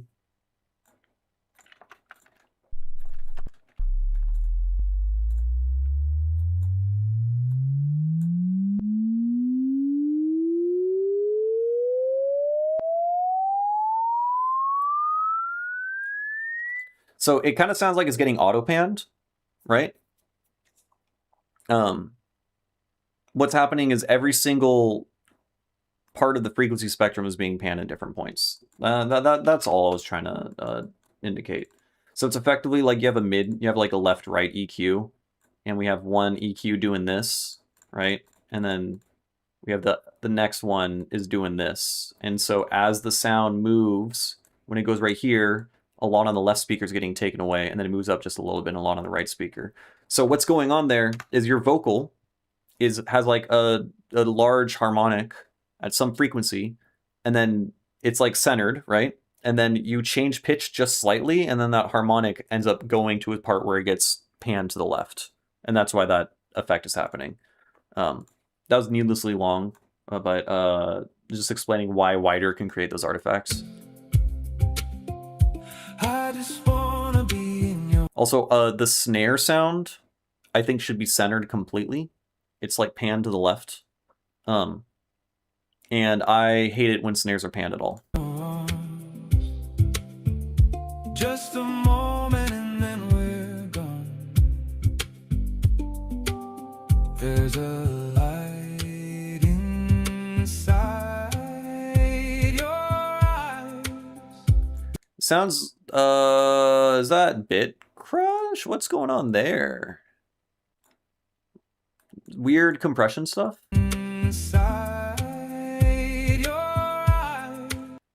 There's like some erosion. I don't know what would be causing that. Aliasing? Is that aliasing? Do you have like this, maybe you have like a distortion or something going on? You go up in frequency and then, you hear that? Yeah, all this stuff around 10 to 15K. I don't know what's causing that. Sounds weird. Maybe that's just the harmonics of the vocal.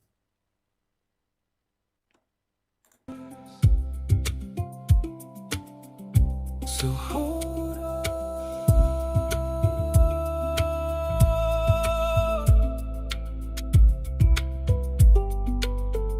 So hold on.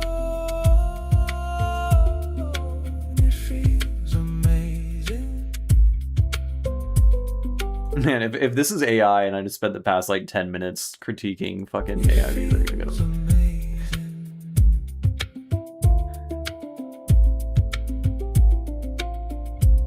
The thing is, I don't really know what AI sounds like because I try to avoid ever hearing it, but there's just a lot of weird fucking artifacts in this that I don't know how one would create, you know?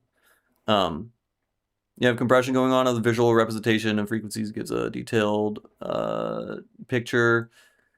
I mean, some of it is explained, like the weird panning is explained by Wider and stuff. The weird high-end artifacts. Well, I don't see why AI would create that either necessarily. It's kind of like aliasing.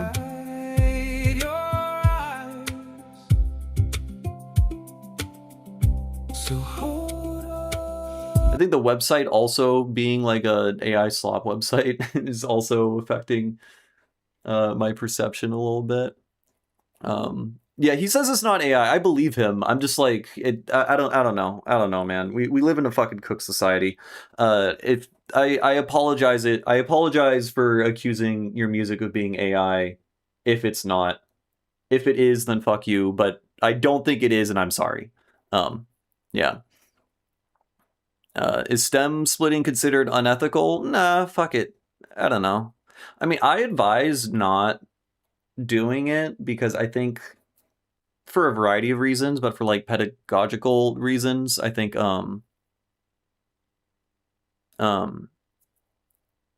basically I think when you use like AI to generate sounds or to like split stems from other songs, I think you're robbing yourself a little bit of some technical process that you could like you could have learned something like, I don't know, more fundamentals of the production process. Like I had a conversation with a friend once and he said that he was using Suno or some other thing to generate like just like a choir sound or something, and he was using that in his song as like as a sound design thing. You know, he's just using AI to generate a sound, and then he was using it in his production, kind of like how someone would use Splice, right? And like, okay, that's a fair argument. I still think you should avoid doing that because I think figuring out how to emulate or create the choir sound yourself is going to teach you so much and give you so much more control versus trying to work with this fucking black box lottery machine on, you know, you'll never know what the fuck you're going to get out of it, right? I think you rob yourself a little bit there. And stem splitting is still, I mean, that's very different because you're just like taking stems from other things. I think that's fine to use. I think you would learn more if you just made the beat yourself instead of stealing the beat from another song. But sampling is a thing, so I don't know. I don't fucking know. Yeah. You never know nowadays. I have friends spend years making a song, got accused of being AI on Reddit. Ow.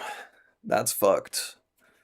Thank God I make a weird as shit genre. Well, the AI is going to come from you soon. Actually, no, a few months ago, someone on the Tipper subreddit posted like an album or something, and it turned out to be all AI. And I mean, it didn't do anything interesting, but it was good. It was like good halftime drum and bass kind of glitch hop-esque psychedelic, whatever. It had sound design. It had all the things. It was danceable. We're only a couple years in. Like it's coming for everyone. Yeah. Um, you start streaming before you get. Yeah, streaming's probably good. I mean, I think the music I make is definitely outside of the wheelhouse of AI generally. Usually AI is done to make like pop music and stuff, but yeah. Yes, and supporting AI companies in any way is yucky. Yeah, especially now. I'm not like blanket 100% against AI in every case. Like I think using AI for programming can be extremely useful and extremely valuable, and I'm frankly like 10 times more productive in using AI in my workflow for programming than when I was before. And I'm someone who got a master's in computer science. Like I think there it's totally valid, um, entirely because programming is like labor. It's labor for the sake of making something you actually care about, whereas making music itself is the thing that is joyous that I'm striving to do. The product, the song that comes out of it is like a part of the package, but it's not the thing I strive for. And by just, generating art, you're kind of cheating yourself of that entire process. It's like one hundredth of the joy that I get of being a musician comes from the actual finished song. When I finish a song, I listen to it rarely ever. It's about the process. So it's like completely antithetical to actually like what the point of making art is. Whereas like when it comes to using like Claude or something for programming, um, you could use it as a tool to achieve your artistic ambitions because it basically like widens massively the amount of skills that you have access to, right? So like with programming, I didn't really know low level DSP C++ programming, like in terms of syntax. I understand conceptually how it works. I understand deadlocking and mutexes and audio engines and DSP fundamentals, but I didn't know how, like, what the literal syntax and words for in C++ to generate a thing, as are, learning juice libraries and whatnot. With AI, you can just accomplish all of that and just have a higher level understanding of the thing, and thus you could still create something with intention. I think there's still a whole can of worms that comes with the fact that we've lowered the floor so low for anyone to make software now, and that's going to have drastic, horrible consequences to the future. But yeah, basically, I'm just saying AI in some things is different than generative art, but generative art is like kind of evil. I think just I don't know. So, someone once put it as it's just like a demonic technology. Like, frankly, maybe there's some justification that you can use. Like, yeah, okay, someone who's like disabled and has no hopes of ever making music but has like a vision in mind or something and is able to accomplish that will have like a nice experience, and that's sweet and all, but the untold amounts of suffering and the death of human creativity and the death of art and the death of music is not worth it, and it's fucking evil, frankly. But yeah, I don't know, the internet's dying, man. It's weird. Okay, wait. I think AI for music sucks. It'll take everything away. So many artists, musicians worked for. I think after home studio, everything's made in your house basement. Yeah, I mean, the tides are always changing. It's getting weirder everywhere. There's an Ableton GPT. It's super weird for $10 and it's hilarious. That sounds terrible. Every time I've ever seen anyone use AI for music production advice, it's just hallucinated and given out garbage. I'm sure it'll get there at some point, but um, it's just a reoccurring thing where someone's like, "Hey, I'm struggling with this thing, and AI told me it's X and Y," and I'm like, "No, not at all. You could have just Googled and found the answer." Um, so there are some things that AI is fucking terrible at, and uh, knowledge of DAWs and how to make sounds is not that great. Sometimes it'll still nail it, but you don't. It's like a 50-50 shot. You don't want that. Okay, wait. I missed a couple things. We're just talking about AI. I see you use Ableton stock devices a lot. Are there stock devices you rather skip and go for a third-party plugin because you don't like the one in Ableton? Specifically, the reverb. I use Valhalla Vintage Reverb. Stock Ableton Reverb kind of sucks. It's got some unique things it can do, but as like a general purpose reverb, it sucks.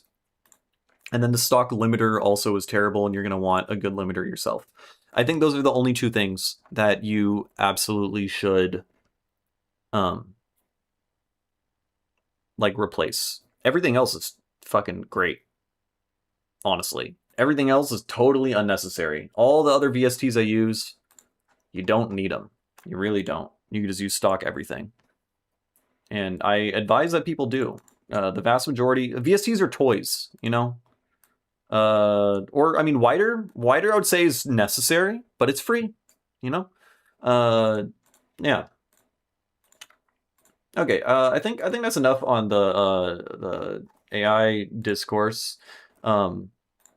Did I finish feedback on the song? I don't think so. I mean, we were mostly there. So hold on, it feels amazing. I'm sorry, it sounds so much like AI. Mix is pretty good. Actually, no, it definitely isn't AI because the mix wouldn't be so all over the place. Yeah. Also, I already believe the guy isn't lying about it, but that just occurred to me that like the differences in volumes and levels and stuff like that, and the overblown mids and stuff like that, that wouldn't happen. I'm pretty sure. I don't think I've ever heard AI music that was like mixed like badly, like had things in it that needed to be addressed before it was playable. It's often like subtle weird artifacts and stuff. Anyways, I mean, the mix is pretty good in this section. Just like a lot of the weird little artifacts, I would just watch out for. Widening of the fucking hand pan in the beginning. Watching out for weird artifacts with the vocal, compression on the vocal, turning up the volume of the background vocal, turning down the vocal a little bit, and scooping out the low mids. I think that's mostly it. And then maybe you could like do like a little bit more reverb on the hand pan or something like that. And play around with attack on the hand pan. I'm assuming with your VST, you can increase the attack on your hand pan to remove clicks. And then you could probably like be a lot more deliberate with when the clicks appear and when they don't, to emphasize certain note hit transients and whatnot. Yeah, okay, cool. Thanks for submitting it for feedback. Sorry for accusing you of making AI music for like 10 minutes and having the whole chat accuse you and raise their pitchforks. That probably wasn't fun, but you took it like a fucking champ, so hell yeah. Send me a VST and it's free. Okay, word, cool. Why is it clicking? What is happening? Why are you clicking, bud?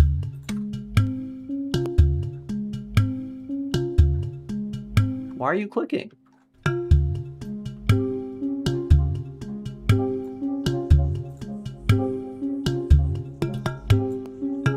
What is clicking, bro?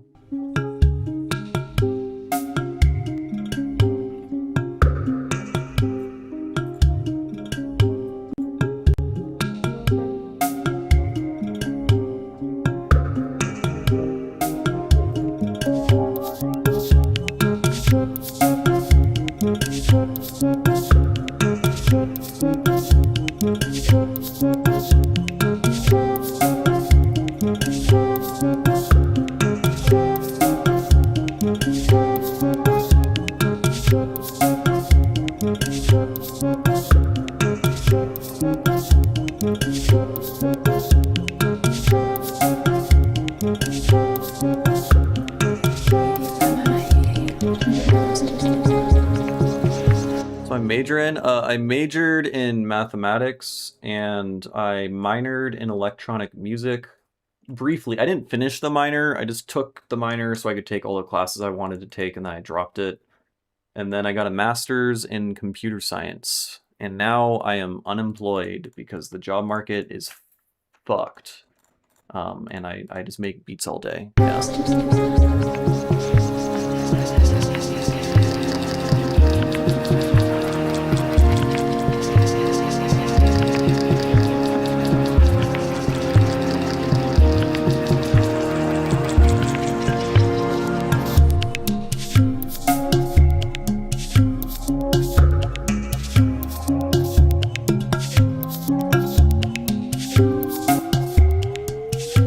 Oh, I forgot about that guy. That doesn't sound terrible.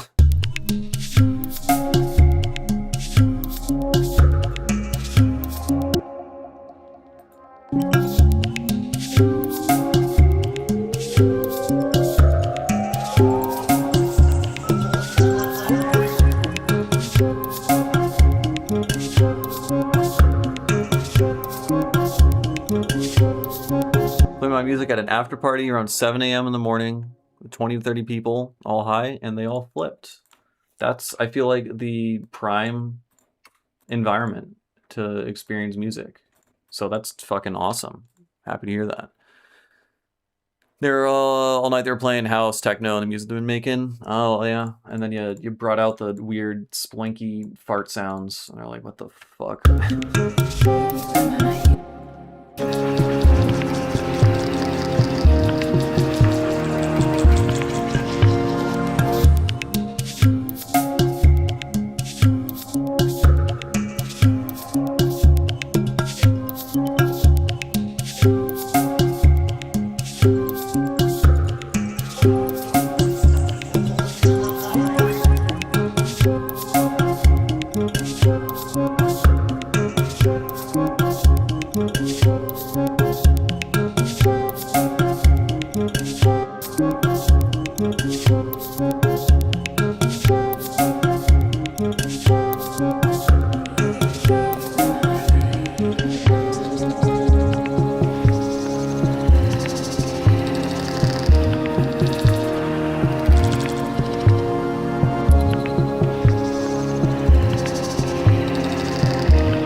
Notice I had many meters covering shit up the whole time. I don't know. We improved the song slightly, I think.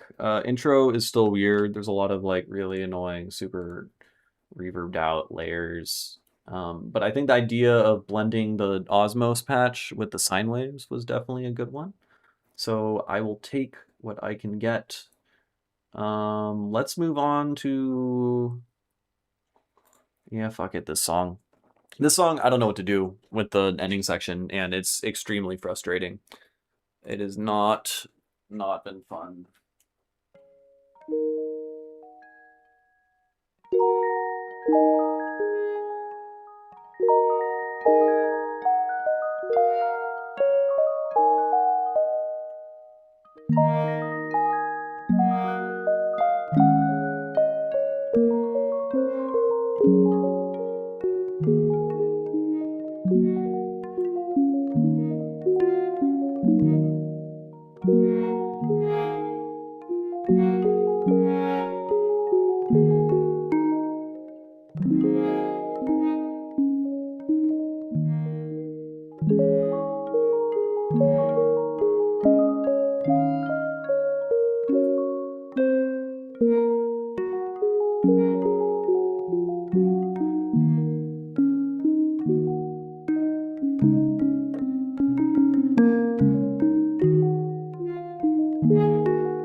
Okay, that was annoying.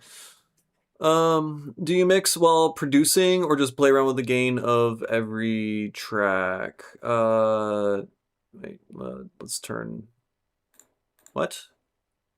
I have two camera. What the fuck? Hold on. What is this? What is causing this to appear? Oh, okay. Just getting lost in my own OBS.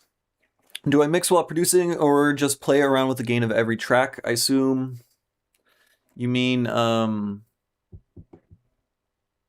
like, do I, yeah, uh, I can't articulate myself at all. What the fuck's happening? Yes, I mix while producing pretty much. I mix and master and compose and do everything at the same time. It's just the way that I go. Some people will just like get like kind of a mix down and then send it out to a mastering engineer or whatever. And that's probably a smart thing to do. I personally just am really anal and want to do everything myself. And I think, especially if you do everything yourself, then you're just going to mix as you produce, because how the mix feels is going to influence how your sound design choices, what your sound design choices will be, right? Like certain ideas only work if the mix sounds good, you know? So it all is one thing at the end of the day. It's all just production. They all become the same thing. Mastering is the same as mixing, right? Mastering is just tweaking shit on the master, but how I tweak shit on the master is dependent on what's in the mix. So it's a different, when you do everything yourself, then there's no longer really a difference between mixing and mastering and sound design and composing. They all kind of become the same.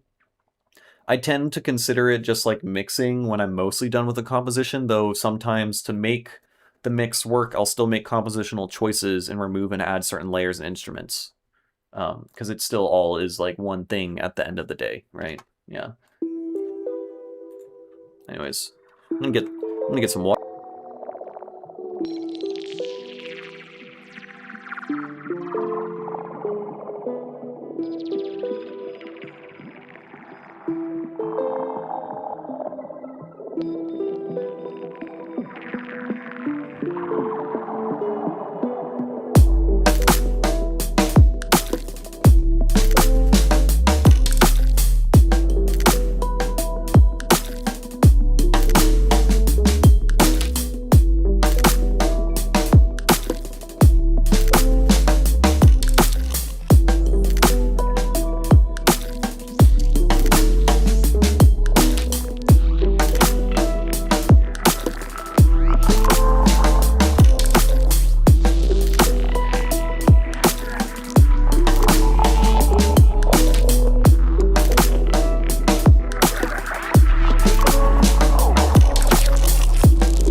surprise you that I have not blown up on the internet yet. The internet is a big place, and there's so much talent out there.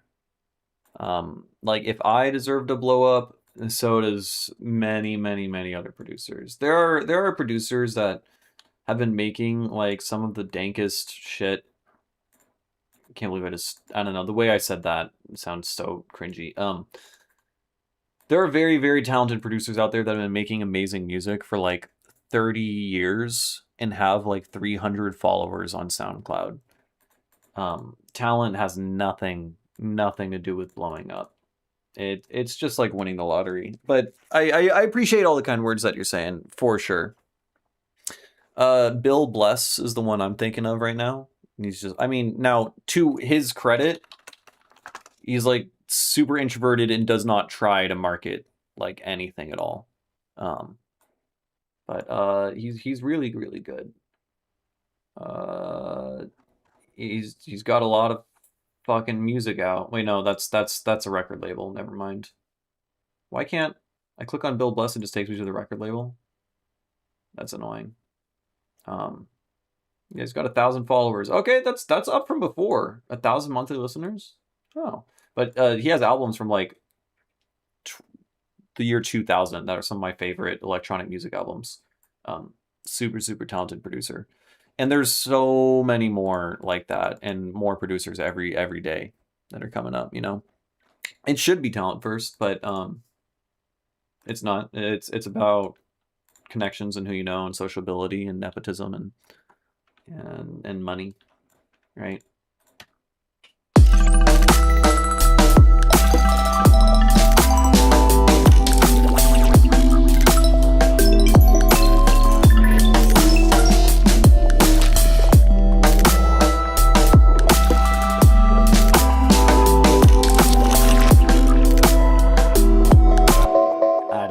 Do here, man. I just do not.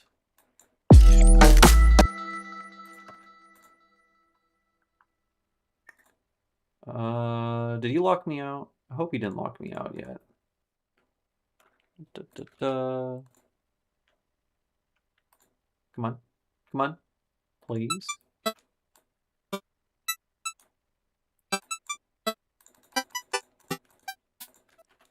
Let's do this guy right here.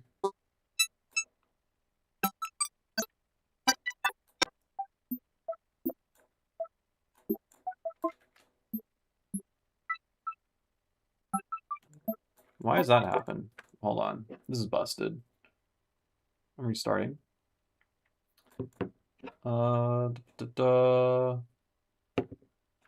Let's go back to sampler. There we go. That's what I wanted.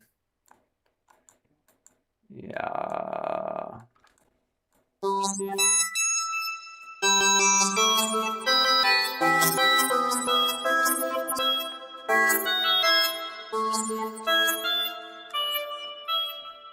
And then let's take you, and then you on position.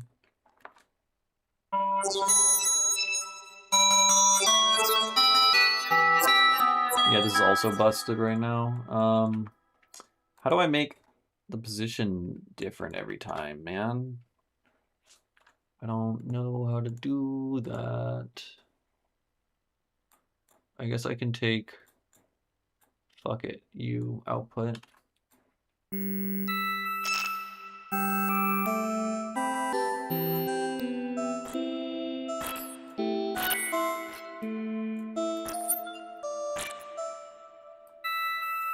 No?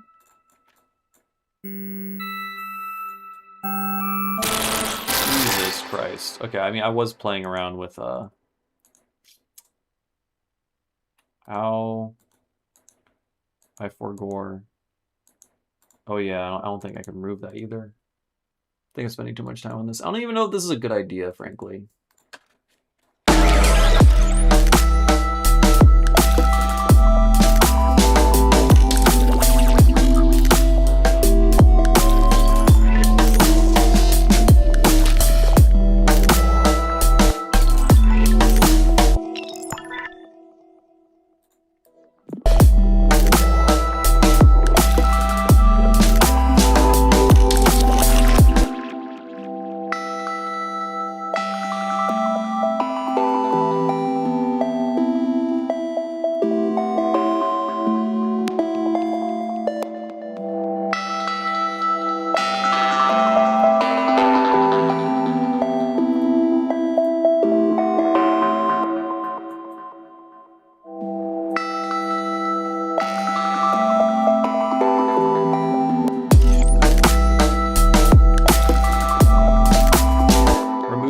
Space sound?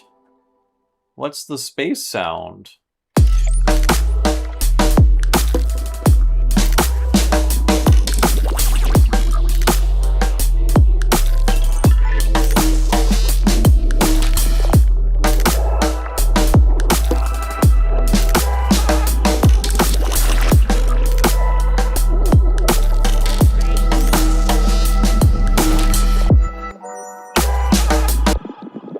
I forgot about...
It sounded totally different a second ago.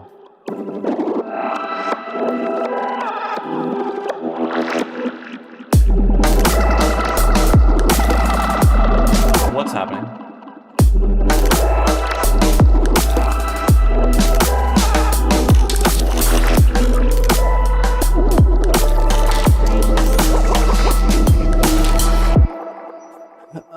The melody at bar 57. Oh, just the ARP thing? Yeah, no, this section is great. My problem is... Oh, my cat is begging to be let outside. Hello. Look at this cat. Oh, wait, there you go.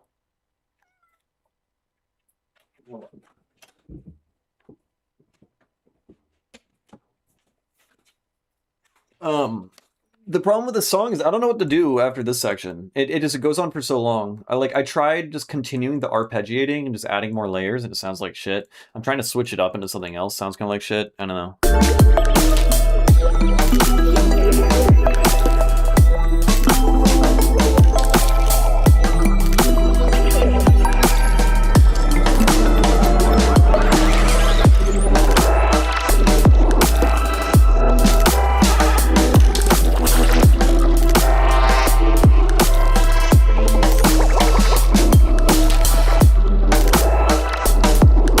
I listen to everyone. All advice, all thoughts are useful. Always. I take critique from my mother very seriously because that gives me an important perspective of someone who doesn't make music. It's all valuable. Now, the problem is with your advice is I don't know what the sound is. I'm not too sure. Let's just saying this guy, just the main one.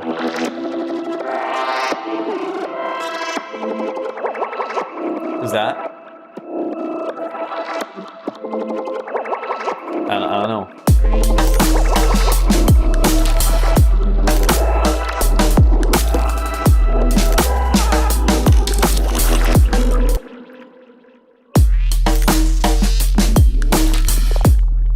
You mean like the crazy crackly squelchy little dudes?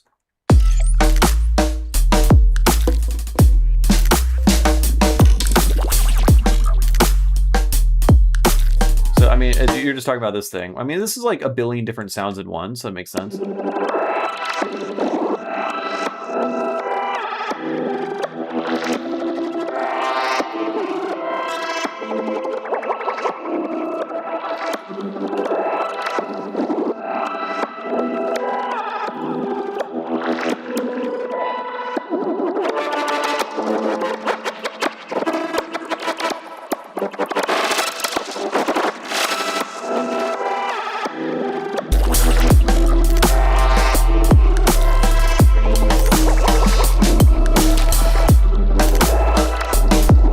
No, yeah, not that.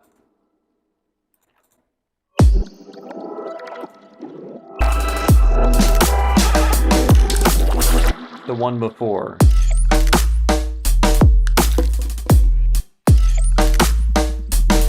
Maybe this guy? The percussion part.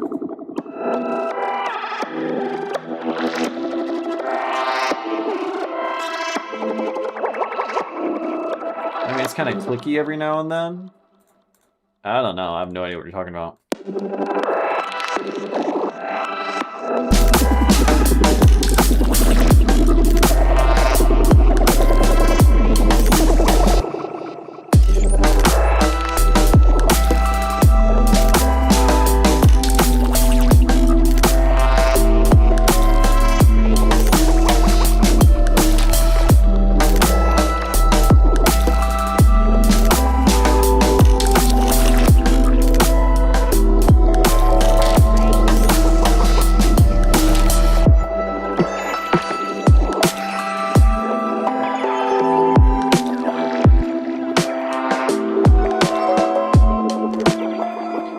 I don't know. I think this thing is like, it's a really pretty sound. It could work kind of for an outro.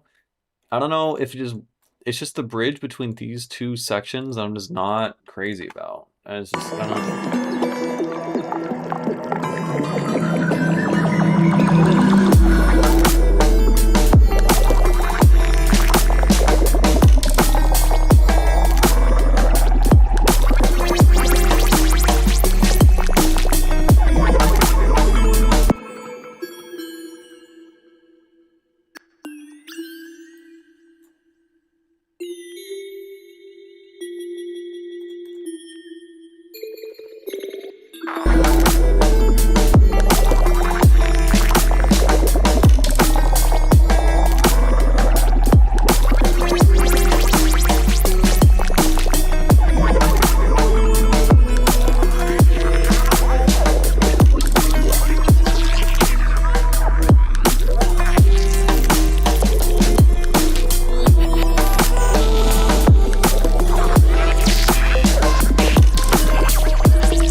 I think I can make it work. I think I just have to like switch up the drums or something over here. I need to do something to make like the release just like more satisfying. Because the only real difference between this section and this section right now is just like all the chords and everything change up, right? But the drums are just constantly just going.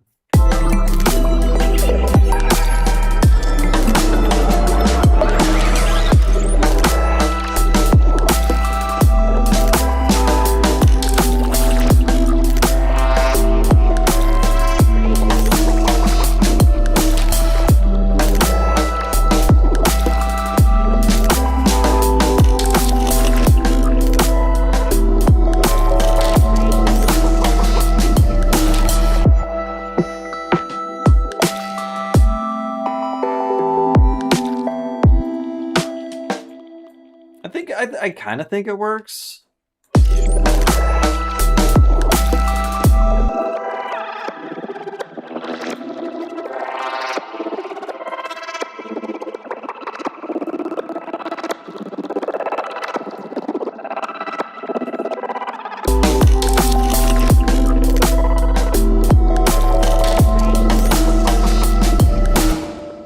I wish Autopan had a gain on it. Because when I cut the fucking volume every other time, then I'm lowering the overall volume, right? There should be a plus 6 dB gain. There should just be a utility mashed in to this Autopan.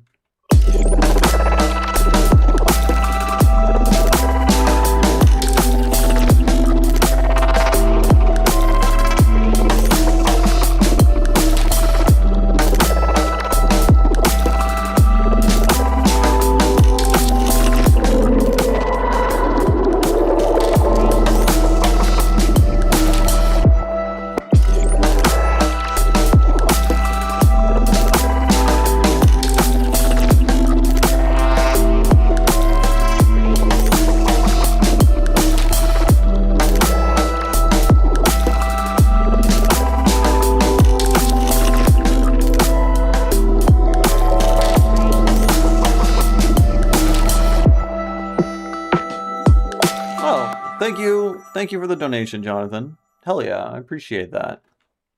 Thank you very much. Still don't know, couldn't really figure out exactly what sound you're talking about, but I'll get it. I'll get it eventually. Oh yeah.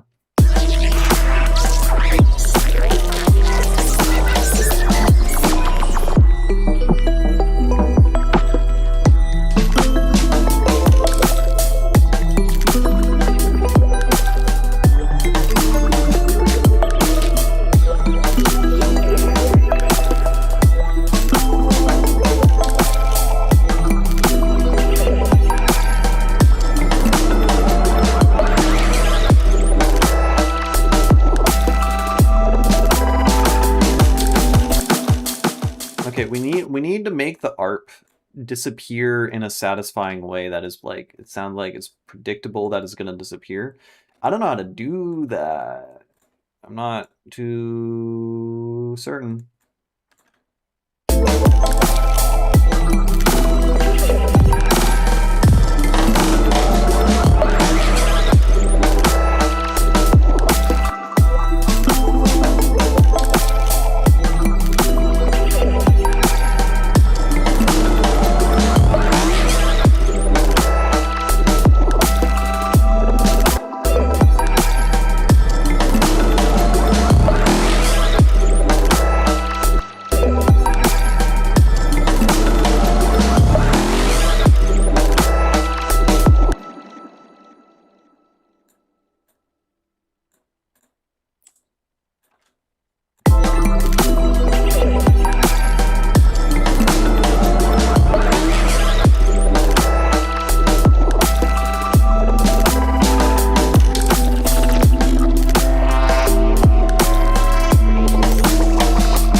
This last bit. That little guy there. We want it to go all the way up. It just keeps going up. How do we do that? I guess we can just hit him with one of these. And then let's consolidate this. I think we're out of notes, so let's shift this whole thing down 3 octaves, and then let's shift this up 3 octaves. Right? That's fun. And then shift that up 3 octaves. And then just adjust that. So yeah, that's probably gonna fucking do it. Probably not. It's probably stupid.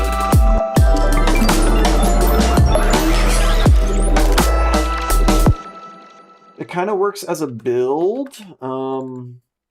Maybe there's too many notes, probably. I think we can probably fuck off. Get the fuck out of here. But you guys stay. You guys are chill. And then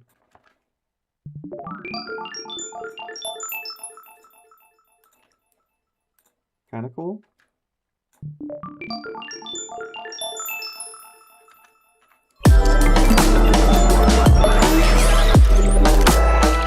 You can't even fucking hear it. There's so much shit going on.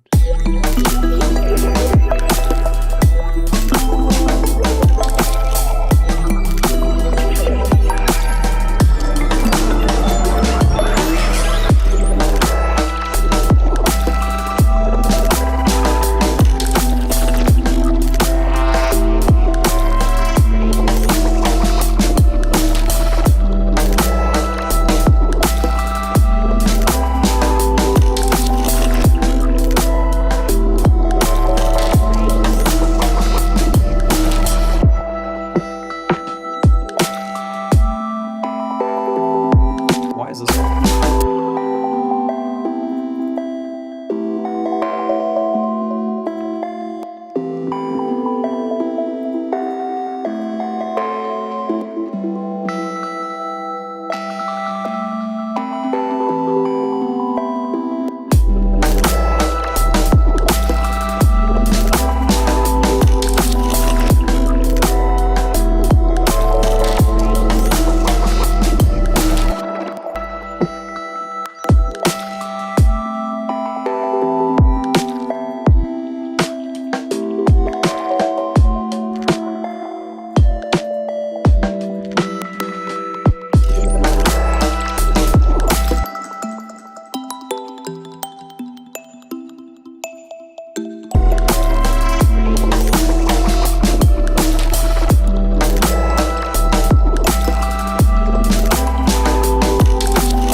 Okay, I don't.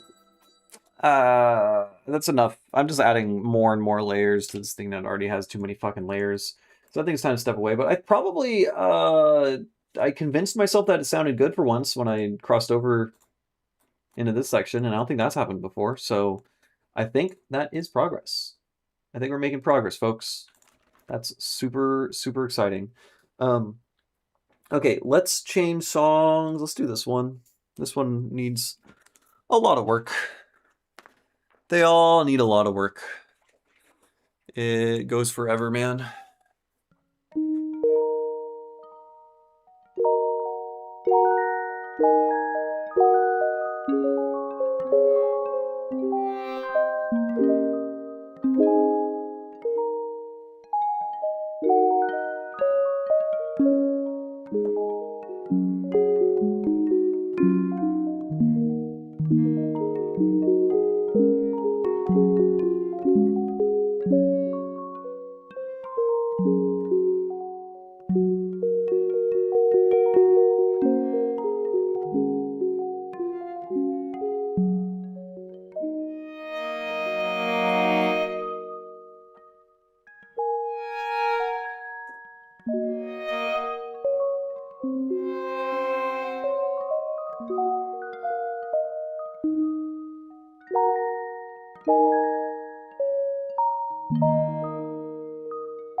Okay, that's happening.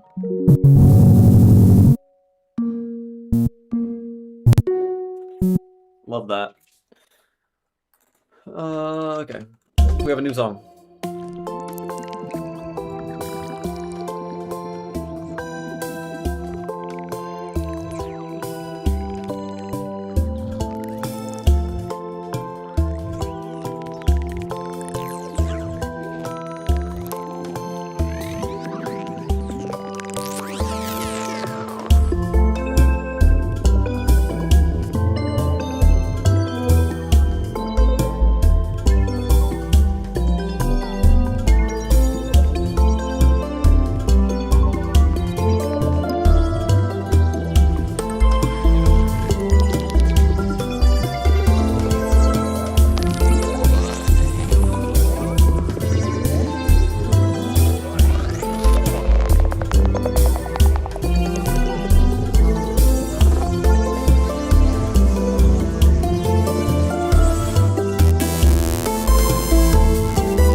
Okay, what do we want to do here?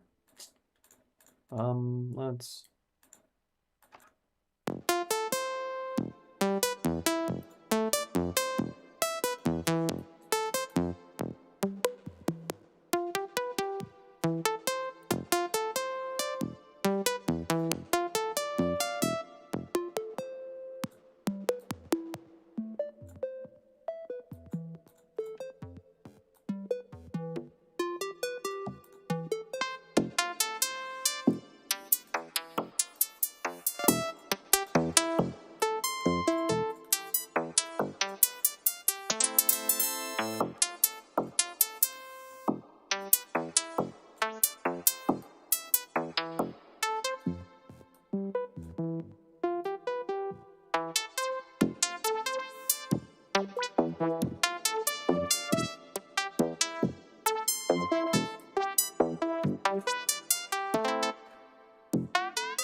I kind of like the ending bit there.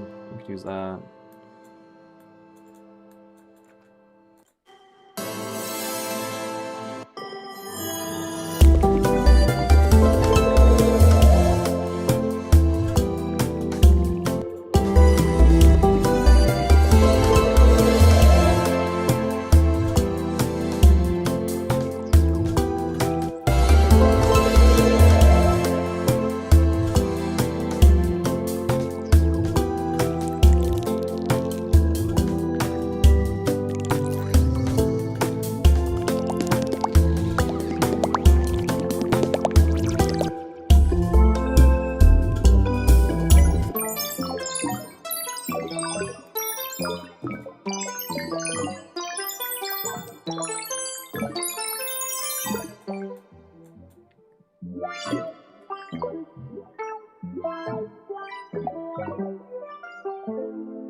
That's a great sound, man.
So, I don't know. There's that.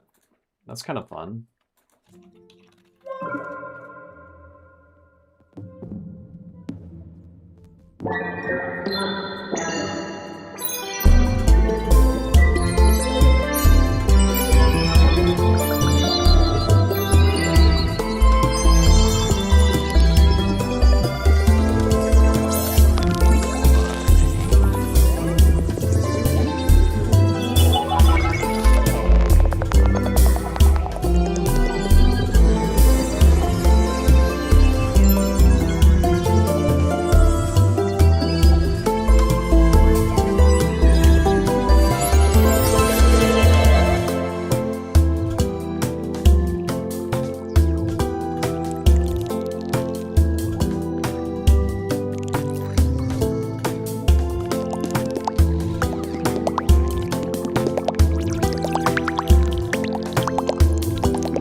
Let's just freeze this.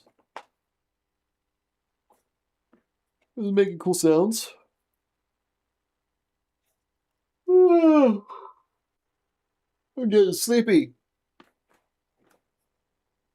It may be approaching the time. It is like 1:40 in the morning. What day is it today? On a Wednesday. Sheesh. Okay.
Okay, I do like this patch I made. This patch is pretty good.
I'm trying to think about how can I...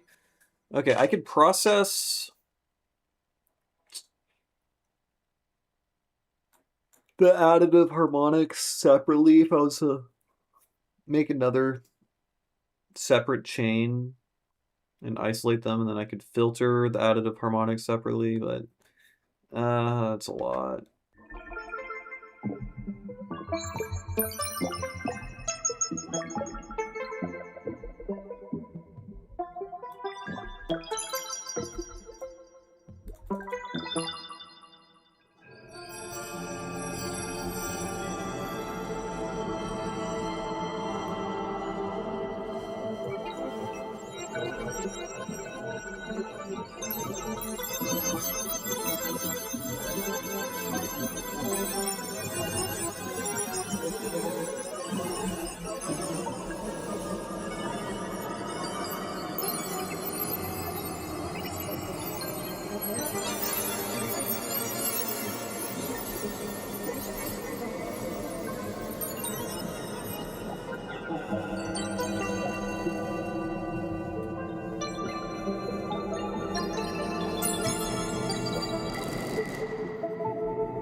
It's kind of fun.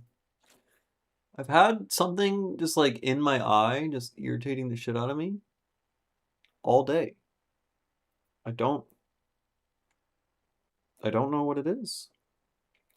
Don't know. Ooh. Ooh. Okay, all right. Ow, motherfucker! Stop it! All right, we got this dude now.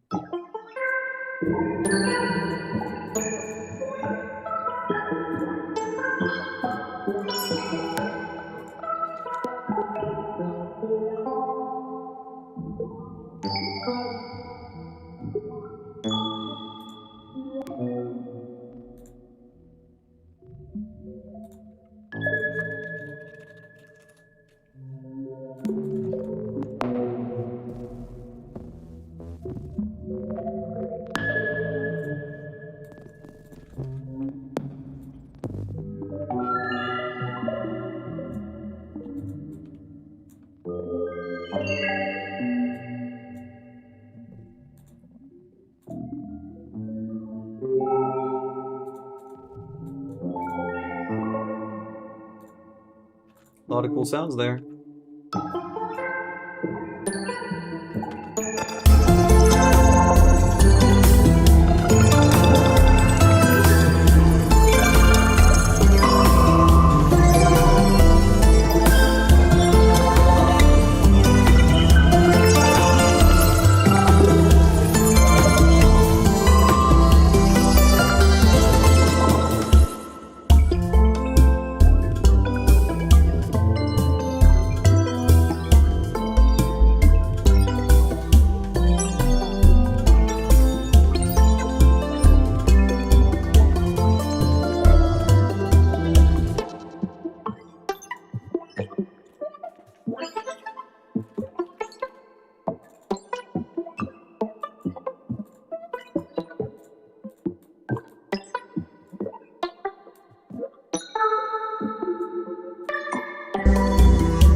Okay, I don't know, we added some stuff. It's still a clusterfuck, but I like this patch a lot. This thing.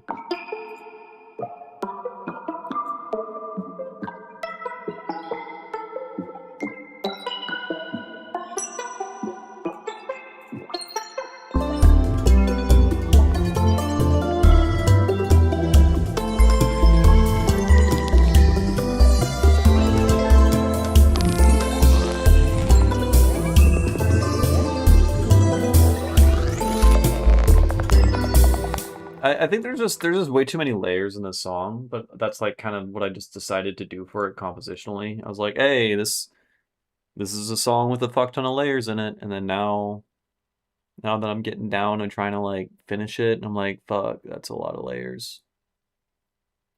All right, what are you gonna do? I should probably go to sleep.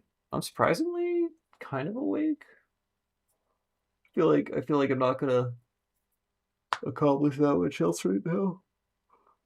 And I need to be conscious during the day because I've been having a workflow of working on the VST during the day, production at night, and then, if I sleep all day or I'm like too tired or whatever, then I'm just like gonna avoid working on the VST and I need to get that out. So definitely gonna do that. But I think we're just about I need to do a bit more tweaking, but I think we're just about done with the VST. So I think I'm gonna start working on the video now. Because I'm gonna make a new psychoacoustics video. So that should be fun. I'm gonna talk about panning things in all dimensions.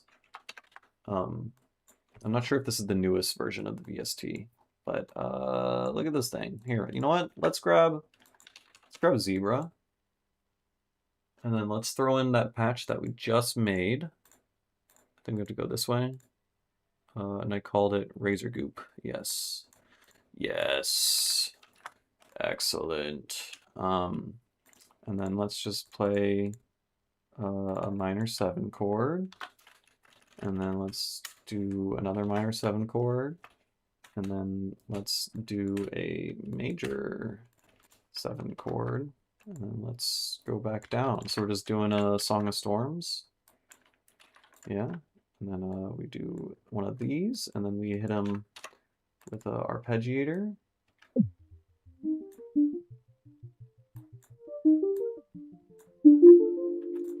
Right, so that's fun.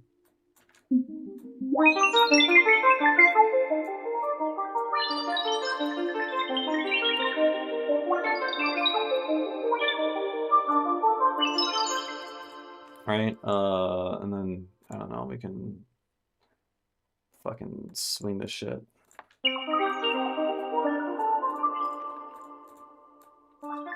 And then let's put this VST on here.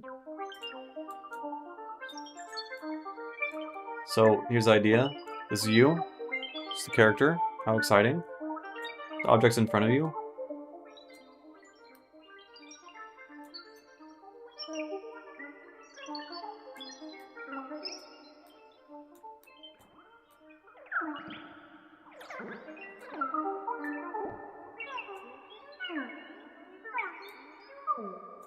How exciting. Maybe not the best sound to demonstrate it on.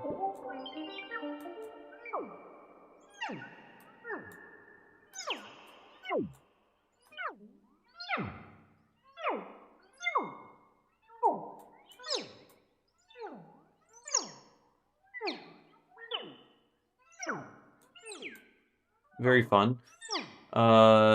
There's a large stutter going on, like the frame rate is kind of fucked. I think that's entirely the result of me using FL Studio, ASIO. That I spent like 4 hours a day trying to debug this, And it turns out that basically the drivers I'm using, such that I can stream and run everything at low latency, happens to have incompatibilities with VST UI displays. So this should not look as choppy as it does for most users. So yeah, let's add some. Let's turn on a double shift.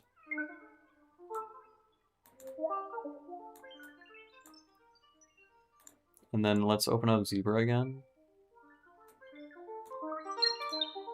Folder.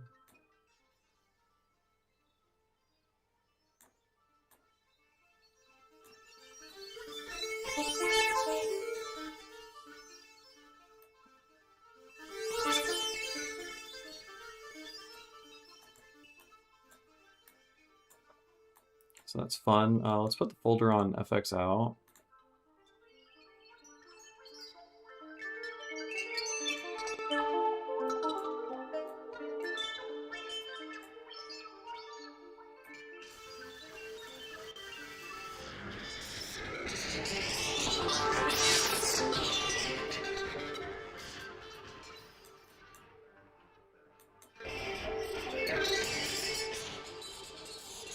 Like, it sounds kind of like it's above me.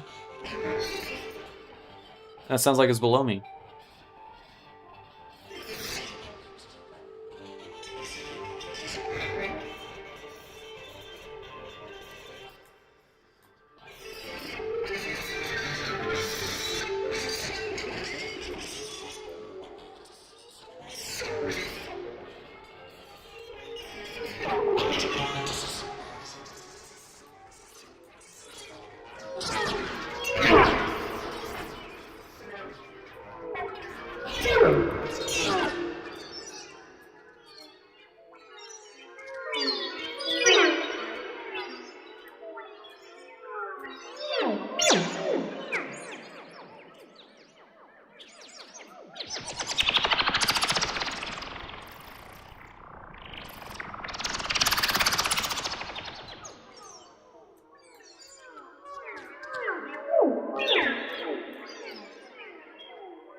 Should you be clipping that much? Probably not.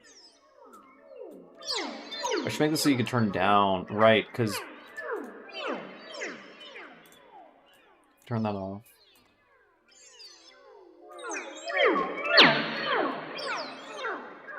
Are you clipping without this on? You are. Okay, okay. It's just literally just coming from Zebra. Can I do those cursed falling rocket sounds with this? Falling rocket sounds. I don't know what you're talking about in particular, but yeah, you can get... I mean, it's really good in particular for making, like, I don't know, spaceships flying over your head, cars driving by you. You can take any sound and give it, like, really cool depth and stuff. I think I made a couple cool ones earlier. Spaceship? Spaceships are,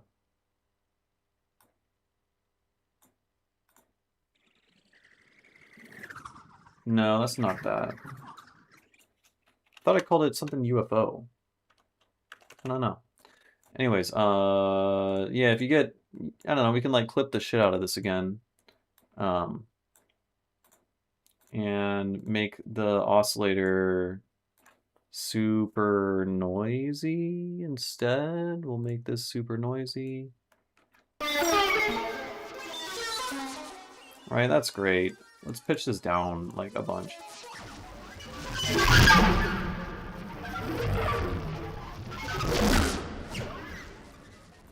And then let's just have it.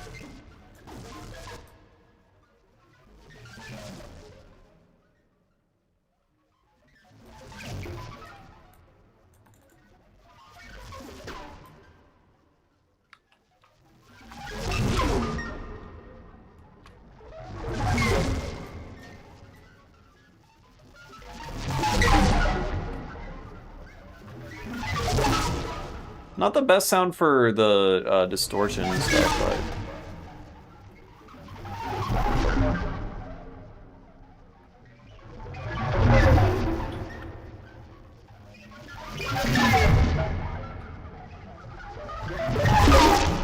you can do barrel rolls.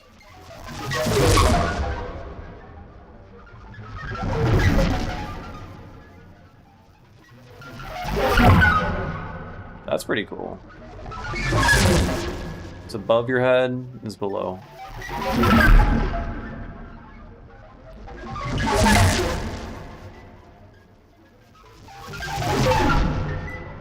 Then we can like stop it.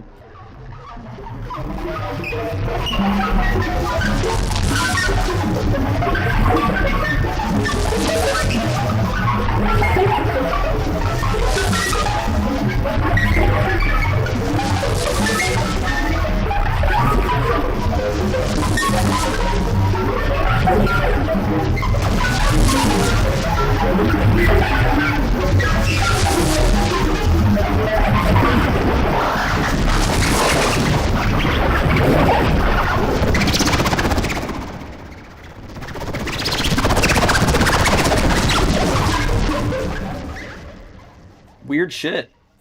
Very weird stuff. Anyways, that's what I'm working on. So hopefully if I stop being lazy, we'll have that released sometime in the next week. Assuming I don't run into anything super weird. Yeah, I don't know. Okay, I didn't even have the binaural shit on. It would have sounded cooler if I had that enabled. Okay, I'm going to bed. It is late. It is bedtime. But good stream. Good stream. Ended up being pretty productive. I had fun. So yay for that. I'll try to stream again tomorrow. As per usual, probably late-ish again. Hopefully less late. But yeah, all right, I'm heading out. Thanks for hanging out, everyone. Hope you enjoyed it. Maybe you learned something.